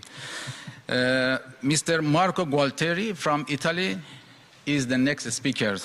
He is actually the founder and the chairman of the Seed and Chips, the Global Foundation, the Global Food Innovation Summit, and also he has a revolutionary idea about the food system and also the food industry, and I think it's the best time to listen from him and to see what would be the share of food industry on innovation.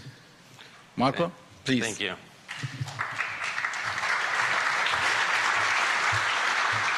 Thank you. Excellencies, distinguished guests, ladies and gentlemen, I would like to start with a short video. If it starts.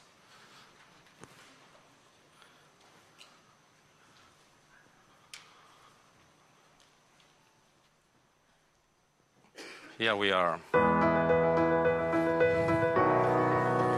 We are going to be 10 billion by 2050.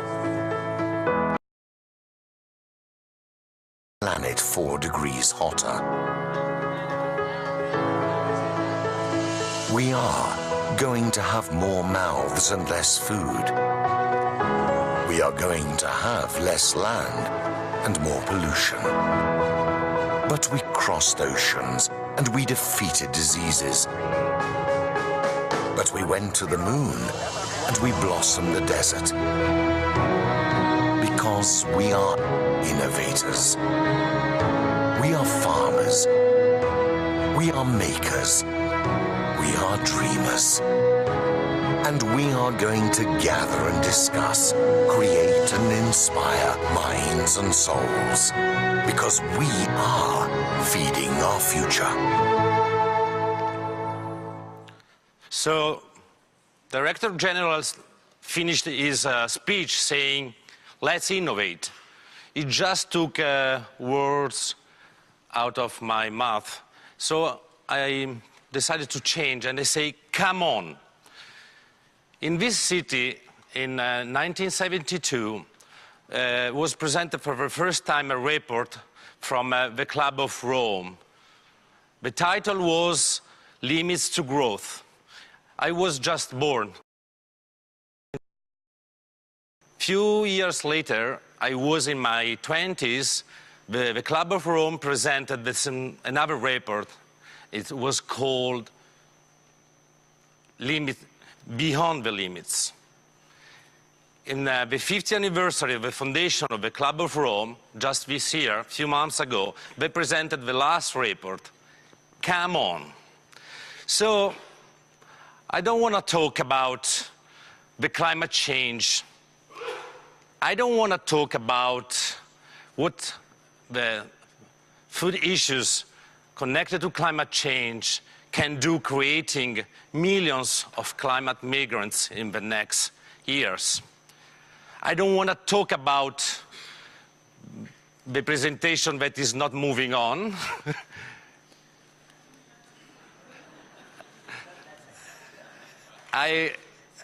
Okay.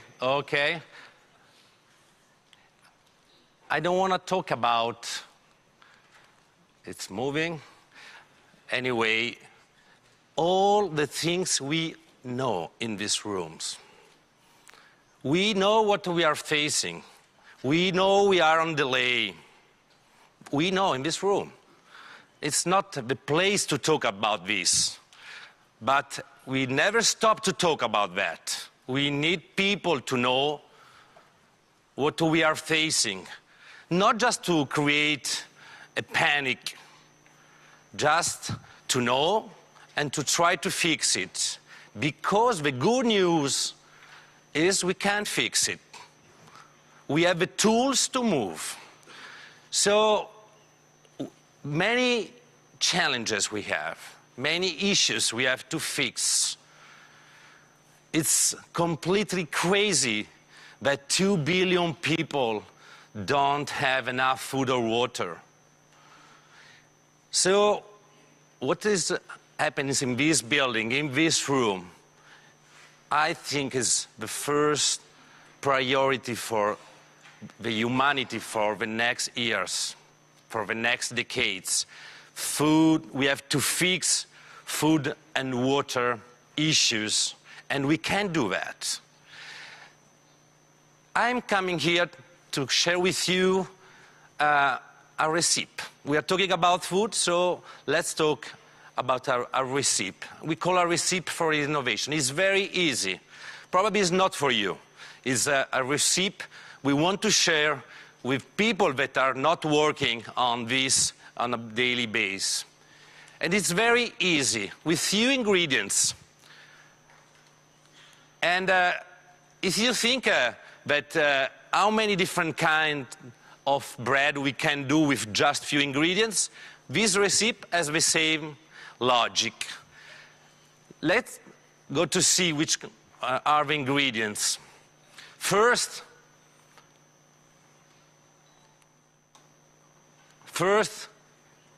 is the awareness. We know what we're talking about. Starting probably a few years ago, 2015, when in Milano the Expo with the theme Feeding the Planet, Energy for Life was organized. In New York, the United Nations approved the SDGs in September, and in December, the Paris Agreement on climate change was approved in Paris, COP21. Something happened in 2015. So the people have much more information about the challenges we have to fix. And awareness is the first ingredient. The second is the young generation. We have just heard a 25 years girl, I will join you. It's a promise, because this is what we believe. The millennials and Generation Z will make the difference. They were born digital. And the third ingredient is technology. Right now, we have at our disposal something we have never had before. The technology we have can make the difference, will make the difference, and the young people using this technology will be able to fix, we hope, as soon as possible, the challenges and the bugs we have in the food system. Ingredients are not enough to make a recipe. We have to know how to use these ingredients, the method to use the ingredients. And as has been said many times during this day, the first is inclusion. We need inclusion. The stakeholders have to meet. The second is collaboration. It's very important. Collaboration also between different players and also between competitors. We have no time, and cooperation is a key word, not only on the paper, but on the field. And the third ingredient is coming out? Yes. And yes, sorry, but and the third ingredient is the vision, but not only a vision. Which kind of vision? We have to use a holistic vision. It's just a word, it's just a mindset, but it's very important. The holistic vision is needed to approach and to change the food system. It has been said before, if we look on this farmer, she has now something new that can be used for processing his activities on the field. Just a mobile can make the difference, getting and sharing information. And if we add on this mobile functionalities can be used on the cloud, we have another level of innovation. And if we add information we can get from satellites, we increase again. And we put sensors, we put drones. Just look at this. This is a completely different way for farmers. And these tools could be also used for young people, pardon me for the concept, as toys to join, to make agriculture sexy again. And I don't have a friend with the slides. We know that money usually makes the difference. What about the investment in this field? Just look at this chart. Few years ago, what is called the food tech, agri-tech arena didn't exist. The curve is growing, is going up. And 2018 is expected to reach 14 billion in VC investment. This is not the news. The news and the good news is we are just at the beginning of a beginning. So investors and money are coming.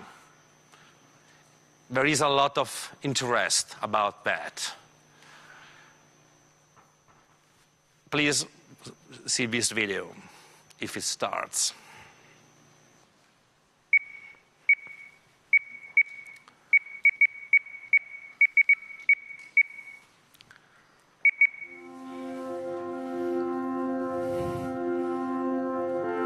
I'm here to talk about business, but the truth is I want to talk about love and I want to talk about humanity. What kind of world do we want to live in? We're living in a world where today everything is moving faster, folks. The reason I get up in the morning, the reason I'm still involved, the reason that I will stay involved till my last breath is I believe in the possibilities. I believe in the optimism that we should believe in as human beings for our ability to solve problems.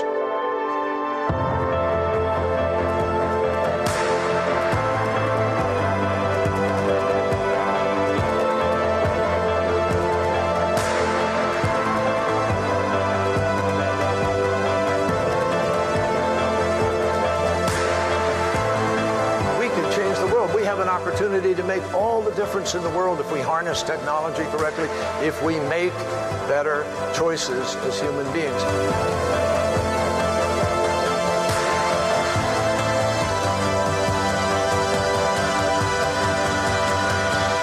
Seeds and chips, the marriage of what we grow in the earth and what we grow from our minds.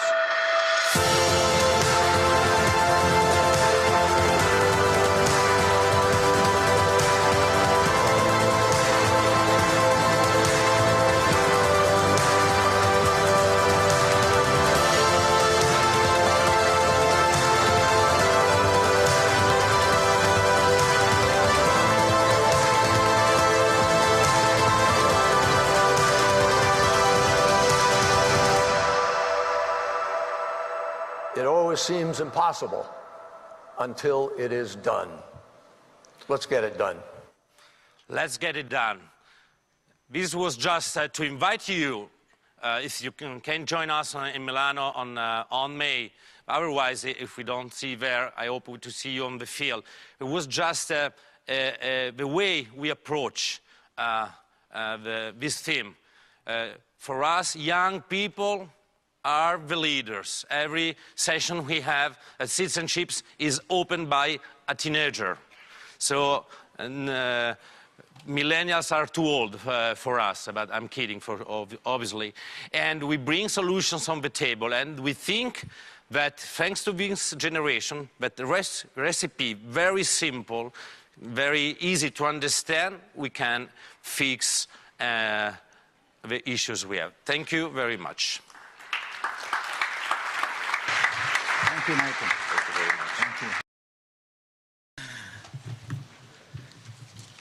Thank you very much, Marco. I think it was a good example that how innovation needs an innovative approach and not just looking at the innovation as a technology or as a product, because all we believe is innovation is a process, not just the products. And the process actually, as he mentioned, like a sort of cooking based on the Italian sort of talent, that how cooking is not putting the ingredients together, or it's art of putting things together to meet the demands and feed the hunger and the hungry people in the world. Now is a turn to actually shift again from Italy to another European country, and shifting from non-state actors to state actors, to listen to the policymakers, the people who are working with the state and the government, and to see how the healthy food and the food health is important, and how the innovation can actually help us to reach and meet the healthy food.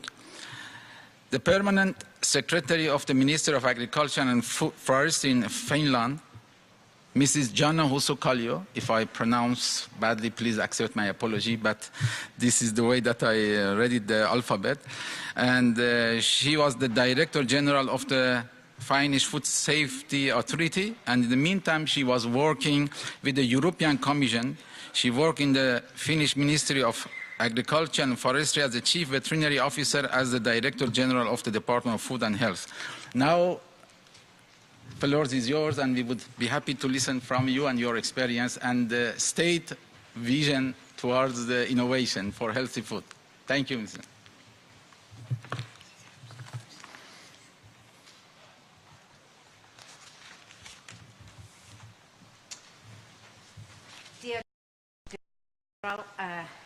Your Excellency, the Chair, Your Excellencies, ladies and gentlemen. It is indeed an honor, a pleasure to be here, but this is not from my slides, so you will recognize that that is not from my slides yet. So technical help, please. Because I have not that one either. No, you have to find snow. Then it's me. No, there's no snow yet. Okay, let's not have it disturbing us too much. But indeed, you know, it is a privilege to be here, and the nice balance of different kind of speakers today. But indeed, coming from the north, where we already have in the Nordic climate, the northern part of Finland is already covered by snow. So that is, you know, the different angle for the discussion, perhaps a bit today. But there's much more in common than the differences. But indeed, we have a story to tell, all of us. As you know, Finland is one of the top ranking knowledge-based countries, a welfare country today. And even based on the last statistics of the UN, we are the happiest country in the world. And by coming really from a modest country, you know what the first Finnish reaction was? People thought that somebody must have calculated it wrong. So but we have to be proud of what we are, and we have to be proud of our history as well. And that is why I want to emphasize that although we are now, a knowledge-based country doing well in economy, that has not always been the case. We respect our history, and we have experienced hunger, and we have experienced malnutrition as well. And that is not to be forgotten by anyone. But as mentioned, my role here is to highlight the role of the governments and the good governance as such. And there I have the view of my own country. So before I have a few examples from the practical level, I want to emphasize the role of the governance as a facilitator. And I think the governments should really trigger innovation. And innovations, as we heard, vary from technological ones to more principled ones, and I will come back to that as well. And ladies and gentlemen, from my point of view, the best ever facilitator is the high quality education. And I'm pretty sure that many in the audience, you are aware that in Finland we indeed have put a lot of effort in our schooling systems, in our education, and the equal opportunities for the children to access the education, from primary schools to universities, paid by public funding, so by taxpayers. And another point I want to emphasize is the gender equality. It is, and it has been, one of the pillars upon which our welfare society has been built. So it was Finland already in 1906 when our National Assembly became the very first parliament in the world to adopt full gender equality.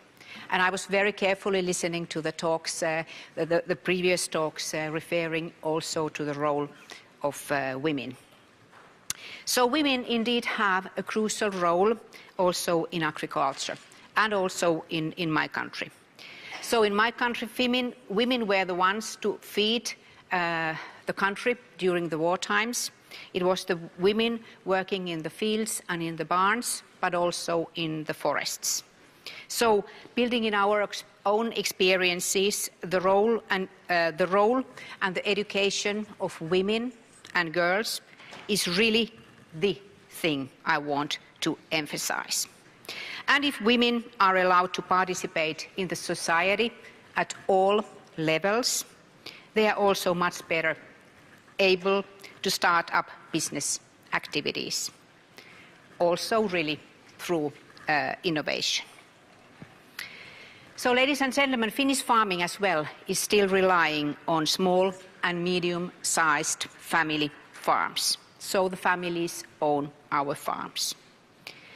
And we have a very unique geographical profile with these hot winters, the Nordic climate, and a huge area of forests. So 75% of our land surface is covered by forests, and we have more than 200,000 lakes.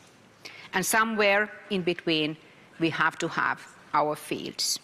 So it's quite clear that this defines very well the farming structure and also the models in many ways.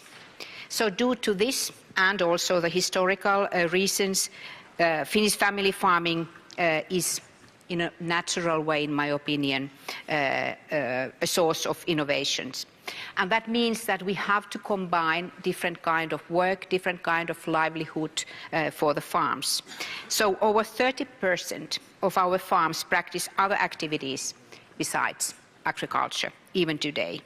So it means different kind of bioeconomy issues, including forestry, of course, tourism, road, and summer house. Okay, so you're sure it's now snow? We will see. No, that is not snow, it's dark. Okay, now it looks more familiar. I want to show you, the snow picture. Here it is.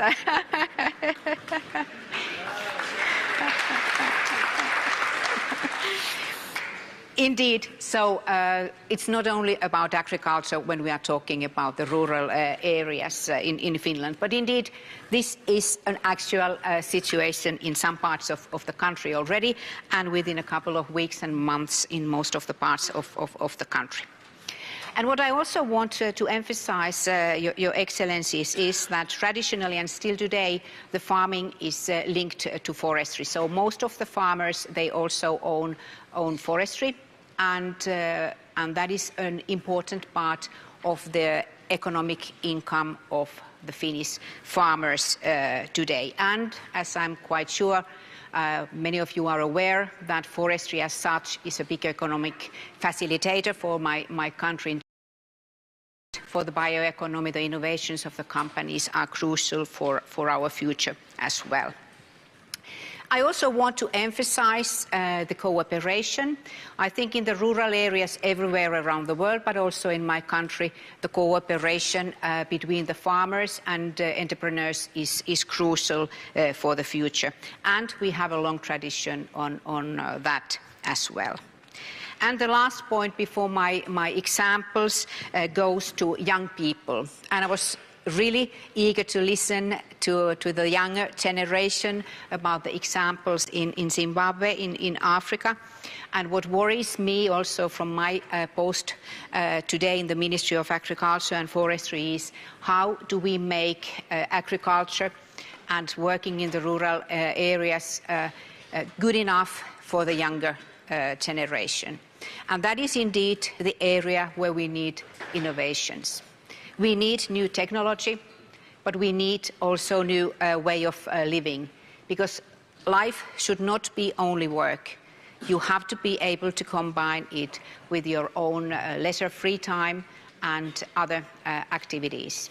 So we have to take care, and even better care, of the newer generation than was done in the past.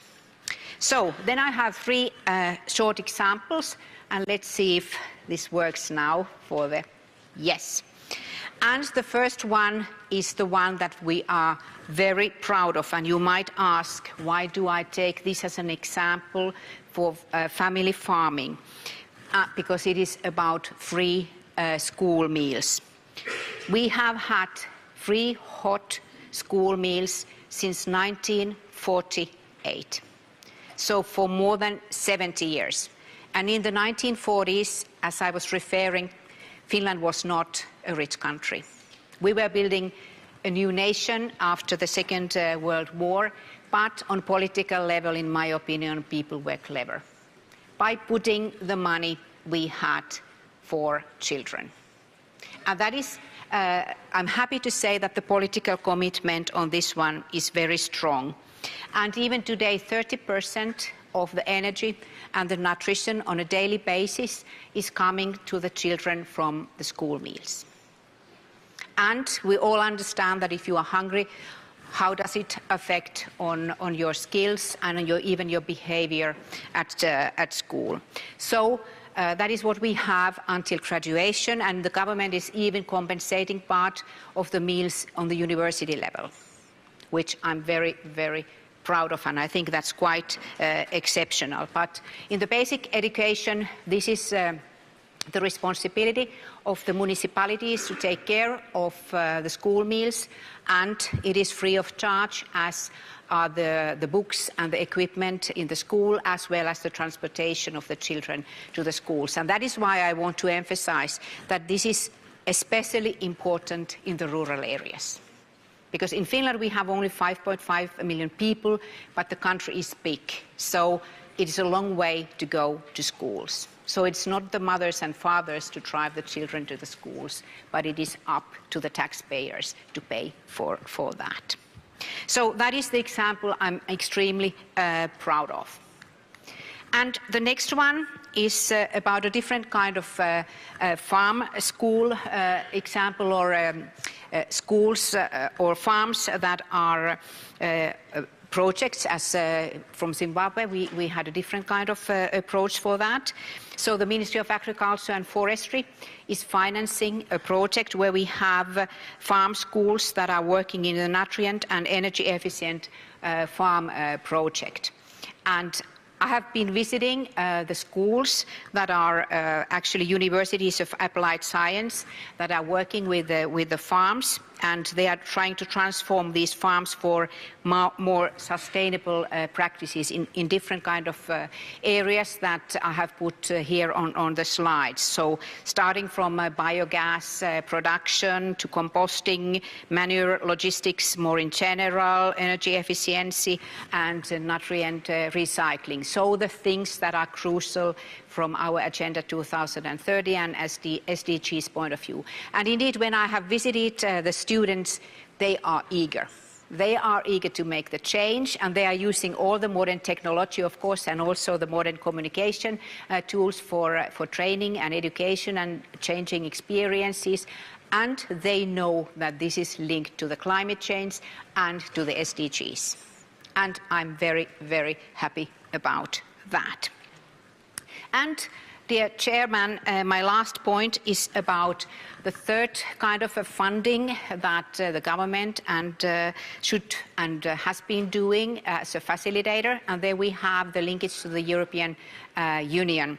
So it is about the European Innovation Partnership. So the European Union countries, including Finland, we have our own national rural development programs.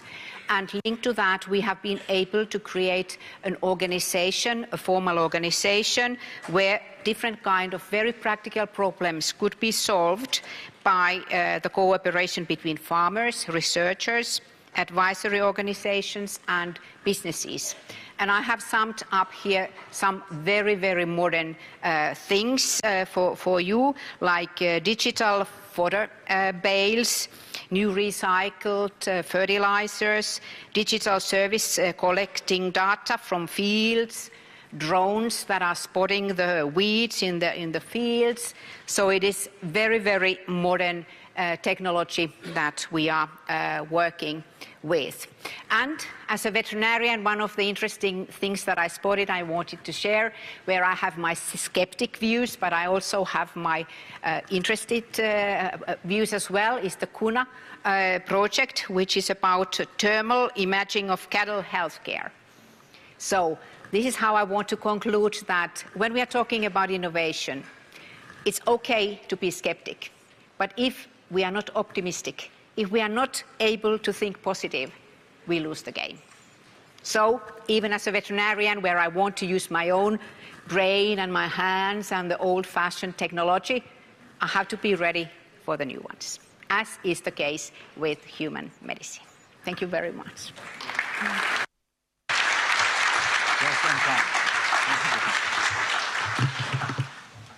Thank you very much, Mrs. Kallio, and thanks for your point of view, and I'm sure that it shows viewpoints of the state, and the most important part, which I think is valuable for all of us, to mention the critical role of government and state, particularly as a facilitator in the process of education. And Nordic countries, particularly Finland, as far as I know, as an educationalist, is one of the best examples that philosophy, innovation should be taught from the age of 3, not 30 or 40. And that is why out-of-box thinking needs to be started early, and this is what actually started in most of Nordic countries, particularly in Finland, and I'm sure that this is the best message for us. If we are looking for innovation, we need to invest from the childhood and from the schools, not from adult and institution and organization. Okay, now is actually another turning point. We need to turn back to the private sector because of its importance, of course, and to the Asia and to China, and to the ICT sector, and also to Alibaba, the company that is very famous to all of us as the sort of most important actually e-commerce system in China, and the second, I think, in the world. And we have Mr. Yeming Wang as a general manager of Alibaba Cloud, IMA. And I think what we are expecting him to give us some hint about the role of ICT. And I'm sure for him, we do not have any technical problem. Be sure there is snow on time, because he's a technical man and we do not expect them any kind of technical issue. And our expectation is actually to have a view about the role of Alibaba and ICT and so on. How can they help innovation, particularly to help the small, medium farmers in China? I'm witnessing that for the last 5 years, and I know that you did a big, big job. Thank you. Thank you. Yeah, thank you. Please. I will take this. Yeah. Yes. Okay, good morning, ladies and gentlemen. It's really a pleasure to be invited to join this very important symposium. And I know it's the first time to have this kind of a symposium, and it's really an honor for myself, to represent a technology company. So let me give you a very, let's say, brief about what we Baba. So my slide is too small, right? But I try to explain. Because today we are already running for 19 years, since 1999. Very beginning, we serve as yellow page business, try to help those small guys to be visible, for their information to be visible by a lot of the other merchants, to facilitate the trading for SME. But today, after 19 years, Alibaba already transformed to be a real technology company. And today, let's say we are running different segments of the business. The group is huge.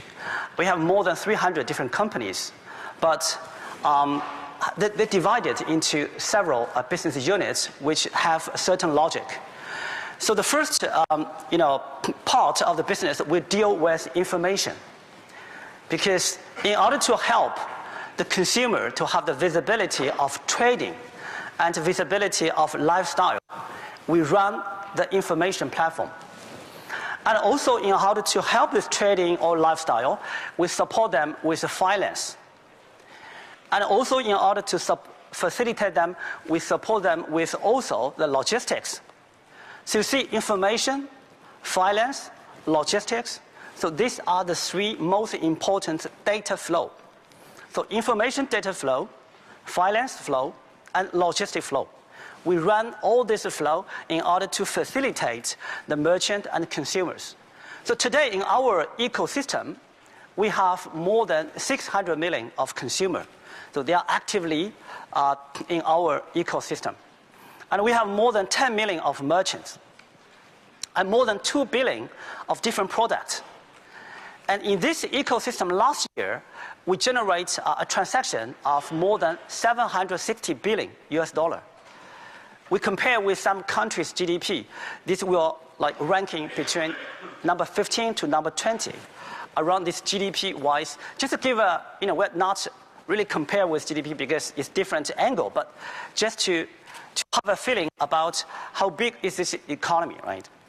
So I think in order to manage the efficiency of such a transaction, we have to be very much technology-oriented and data-oriented and fully digitalized.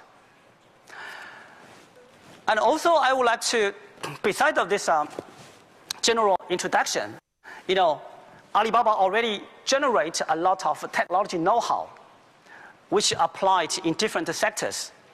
So there are a lot of very, let's say, naturally digitalized sector, like city management, like industry, like entertainment or games, because this kind of sector are naturally very much early adopter of the data technology or digitalization. So, but for the agriculture side, I think it's still a challenge. It's not only for Alibaba, it's for all the party together, including all of you here, right? So because agriculture is a sector, probably it is our primary industry for a lot of countries, but probably is the last one to embrace the big data or digitalization. And here I also, before we talk about this agriculture area practice of Alibaba, I will share some of the practice we do or we did with some other sectors. For example, in the city management, And this couple of years, for Alibaba, we already implemented more than 10 different cities in China and a couple of cities outside of China, how to use data to manage better traffic congestion. The idea is you need to have your technology in order to identify through the camera information to recognize which kind of car. It's a school bus or truck or small car or whatever. How to predict the traffic for 1 hour later or 2 hours later in order to smartly manage your traffic lights. In this way, this is a purely live, real-time management of the whole city traffic. And we've done this in a lot of cities in China, which can reduce around 15% of the traffic congestion timing. And also, if for some of the emergency car, we give them always green lights. For example, the ambulance, when they arrive to a certain junction, the light will turn green automatically. So this is the technology or data technology can really deliver to different sectors like city management. And also for the industry area, we did a lot of, doesn't work? Yeah, we did a lot of practice also in order to, because it's an obvious problem for a lot of manufacturers in China. They have a problem with very experienced people, employees, when they are very old and when they're going to retire. And this becomes a challenge for the young generation. Maybe they cannot have the experience to tune the parameter. And we have done this last year with one solar panel company by using machine learning to learn their data in the past and then try to simulate a better experience than a senior employee or senior technician, right? And this, in one of the company, solar panel company, we improve 1% of the efficiency, which can save more than 100 million of the pure profits for this company. So this is something, from the real practice, we can see how technology, how big data can really drive the value for the business. And then back to the, agriculture area. As I said, Alibaba, through our own ecosystem, such a big transaction, such a big economy, we already prepare a lot of good technology. So this can, including AI, including blockchain, including IoT, right? Machine learning, all this kind of technology. For example, for the blockchain area, this morning, the general director mentioned about the blockchain technology. Actually, Alibaba today is very much invested in blockchain technology. We have today, worldwide, the most of the patents for the blockchain technology. And we already use this in our internal application in order to track, have the trace of the product. It's like a traceability of the product. So this is something already we try to find out the business case for certain technology.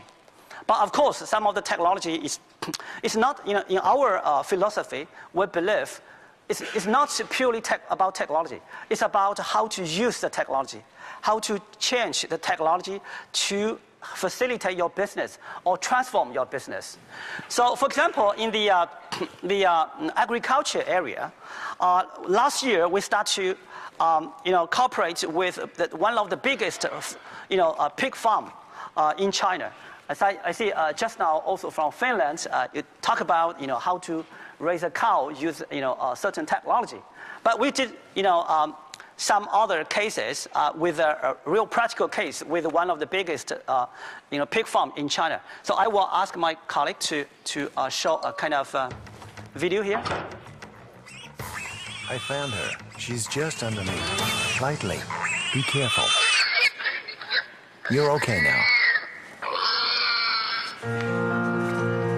Pigs produce different sounds when they suck, sleep, and get sick. The ET agricultural brain uses sound alerts to identify abnormal pigs. In the past, the accidental mortality rate of piglets was as high as 3%, which is now being reduced by more than half. My name is Su Qipeng. I've loved animals ever since I was a kid, and even studied to be a veterinarian. I never became a vet, though. Instead, I ended up as a pig farmer. and now people call me Dr. Pig. In the past, the growth of each pig was a handwritten record. It was time-consuming and labor-intensive. Now it's different. Every pig born with an ID. You see, these are the pig IDs, which automatically collects the pig's body data through the camera. It saves manpower and resources. During the time of spring and summer, we will rush the pigs to the sun, take a walk, and let them exercise to enhance their body. Then record the distance, time, and frequency of the pig's movement through the ET agricultural brain to fix the 45-minute jog run every day. If it don't reach the target, it will be retrained. Autumn and winter are the peak period of the pig epidemic. In the past few years, because of the swine plague, more than 100 heads of pigs died in a couple of nights. Seeing pigs that we took care of for half a year were gone at once, my heart suddenly collapsed. Now, the ET agricultural brain used infrared temperature measurement technology to detect the body temperature of pigs as an important basis for health. If the body temperature of the pig is abnormally high, the epidemic will be reminded, and the technicians will prevent the treatment in advance. Voice alarms and intelligent disease control effectively improve the survival rate of pigs. The number of pig slaughter has increased from 22 to 25 last year to 25 to 28 this year, with a 10% increase in revenue. In the future, shopping in the supermarket through the scan code can be traced from the birth of each pig, growing up to the entire table of the industry chain information.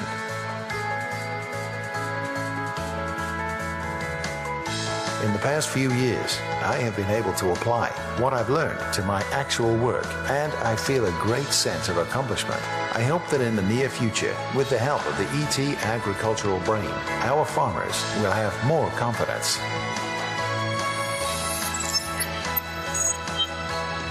Well, this is just an example, but also Alibaba is practicing a lot of activity in China, especially on the rural area, because China today is still a lot of people in the rural area where they have a lot of digital dividend problem.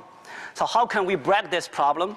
In China, we launched a program we call Village Taobao. Okay, the idea is to give different village, each village, a shop. We equip them with the access to the internet, and through the internet, they will be accessible to the a bigger world, through our whole network, including the information, including finance support, including the logistics support.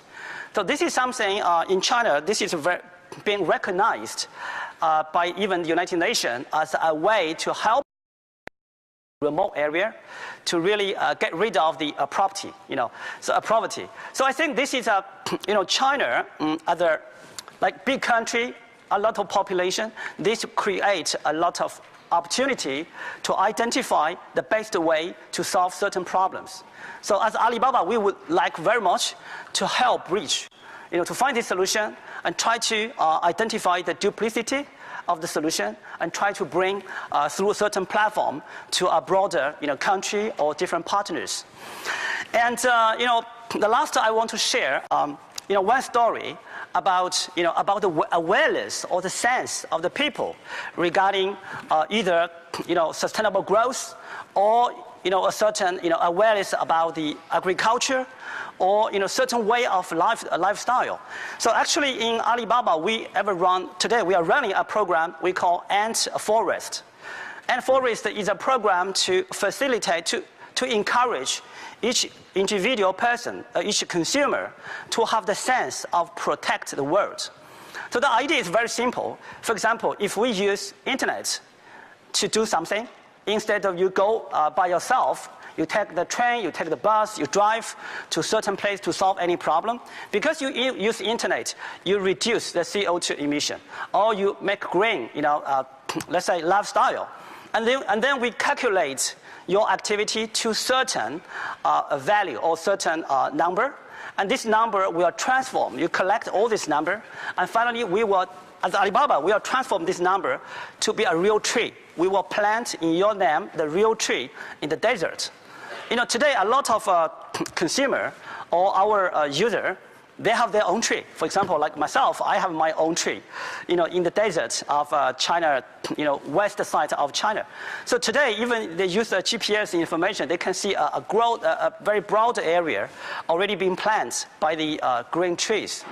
So this is it's a game, but it's not really a game. But it's really let people to aware that their activity can really have impact to the society, or let them have the idea of the contribution or certain responsibility.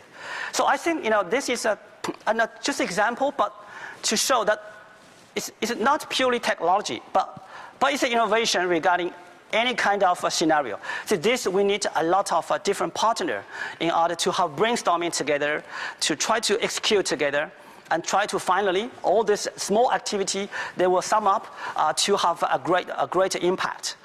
The last but not least, I also very honored to take this advantage, opportunity to say my gratitude or thanks, to CIO team of FAO, right? And through support of the CIO team, Samuel, we already cooperate on certain topics in order to see how can Alibaba, as today a very big company, with a lot of experience in Asia, how can we bring this, through the innovation team, we can deliver to a broader area. So I think thank you very much. This is what I shared today. Thank you. Thank you. Thank you so much. Thank you. Thank you very much, Mr. Yamming. Thanks for your presentation and be on time. I think we heard about Alibaba also and their experience in the field of agriculture and innovation. I think in my understanding, the most important message that we got, not only from China but also from India, is what we need for agriculture innovation to make the technology available, accessible to the farmers, and simplify the technology. Access to the technology is mainly more important than the technology by itself. And I saw so many examples in China that how Alibaba and all other technology made it very easy for even the illiterate farmer how to use the technology in a much more productive way. In terms of Alipay, now the most of rural people use it as a bank. Most of the transaction in China, in rural area, remote rural area even, is with the Alipay. We don't need any account, any pay, any extra pay, and so on. And also, as he mentioned, actually they did a lot of job and start some activity on forestation and bringing the game to the real world for the new generation of farmers, and make the market available for the remote farmers in such a way to send their products to the remote area, even to outside of the China, in a much easier and much cheaper way. And that's actually the lesson that we learn, not only from China but also from India. Thank you again. Thanks to all panelists to keep the time, although it is a little bit late, but it's not because of the panelists, because we started a little bit late. And thanks for the lesson that we learned from the concrete examples that can be applied in other countries. Just before going, I have heard that our sort of organizer have some sort of announcement regarding the logistic and so on. I give the floor. I think it doesn't take more than a minute, but some sort of logistical sort of announcement by the organizer. Please. Ladies and gentlemen, if I may please have your attention for some housekeeping announcements. Thank you. We invite you to attend the Innovation Fair in the FAO atrium from now until 2 p.m. today. There are 20 very interesting... You okay. cannot hear me? Can you hear me now? No? Yes? Yes, yes. I shall start again. We invite you to attend the Innovation Fair today in the FAO atrium, which will take place from now to 2 p.m. There are 20 very interesting success stories of agricultural innovation from around the world. For each one, we have invited a presenter who was involved in the innovation. The presenters will be available to discuss with you their innovation success story. The Innovation Fair will also continue tomorrow from 12:30 to 2 p.m. So we count on you to come and discover a variety of innovation success stories from around the world. We kindly ask that for each parallel session, the panelists and the chair meet with their moderators and rapporteurs on the stage of the plenary hall or the Red Room 20 minutes before the keynote address related to their sessions begins or is web streamed in the room. However, for parallel 6, please take note that the chair, moderator and rapporteurs will meet for 15 minutes at 6 p.m. today in the flag room, followed by a meeting with the panelists at 6:15 p.m. With regards to catering, the FAO premises have the following catering facilities where you can buy lunch or snacks: the canteen on the 8th floor, the Casa Bar on the ground floor, and the Polish bar just at the entrance of the atrium. Coffee and tea, as many of you have asked today, is available in front of the FAO library on the ground floor near the atrium from 9 to 12 p.m. every morning until Friday, and 3 to 5 p.m. today and tomorrow. For participants whose travel was sponsored by FAO, they can collect their daily subsistence allowance, DSA. Please go to the Red Room on the 1st floor. Staff will be on hand today from 3 to 5 p.m. At the entrance of the room at the documentations desks to issue your prepaid cards. Please note that the keynote address to be given at 2 p.m. today in the plenary room will be webcast in the Red Room. People who intend to participate in parallel session 2, which takes place in the Red Room, are therefore requested to go directly to the Red Room before 2 p.m. After the keynote address is given on the screen, the parallel session will begin immediately. For any queries or assistance, please see one of the members of the Symposium Secretariat. You will be able to recognize us wearing these badges that say Secretariat on them. This evening, the social event will take place in the Aventina room located on the 8th floor of the Building B. Please refer to the map of the FAO building available on the last pages of the program. The event is sponsored by Italy and the Italian research institutions. Thank you very much for your attention.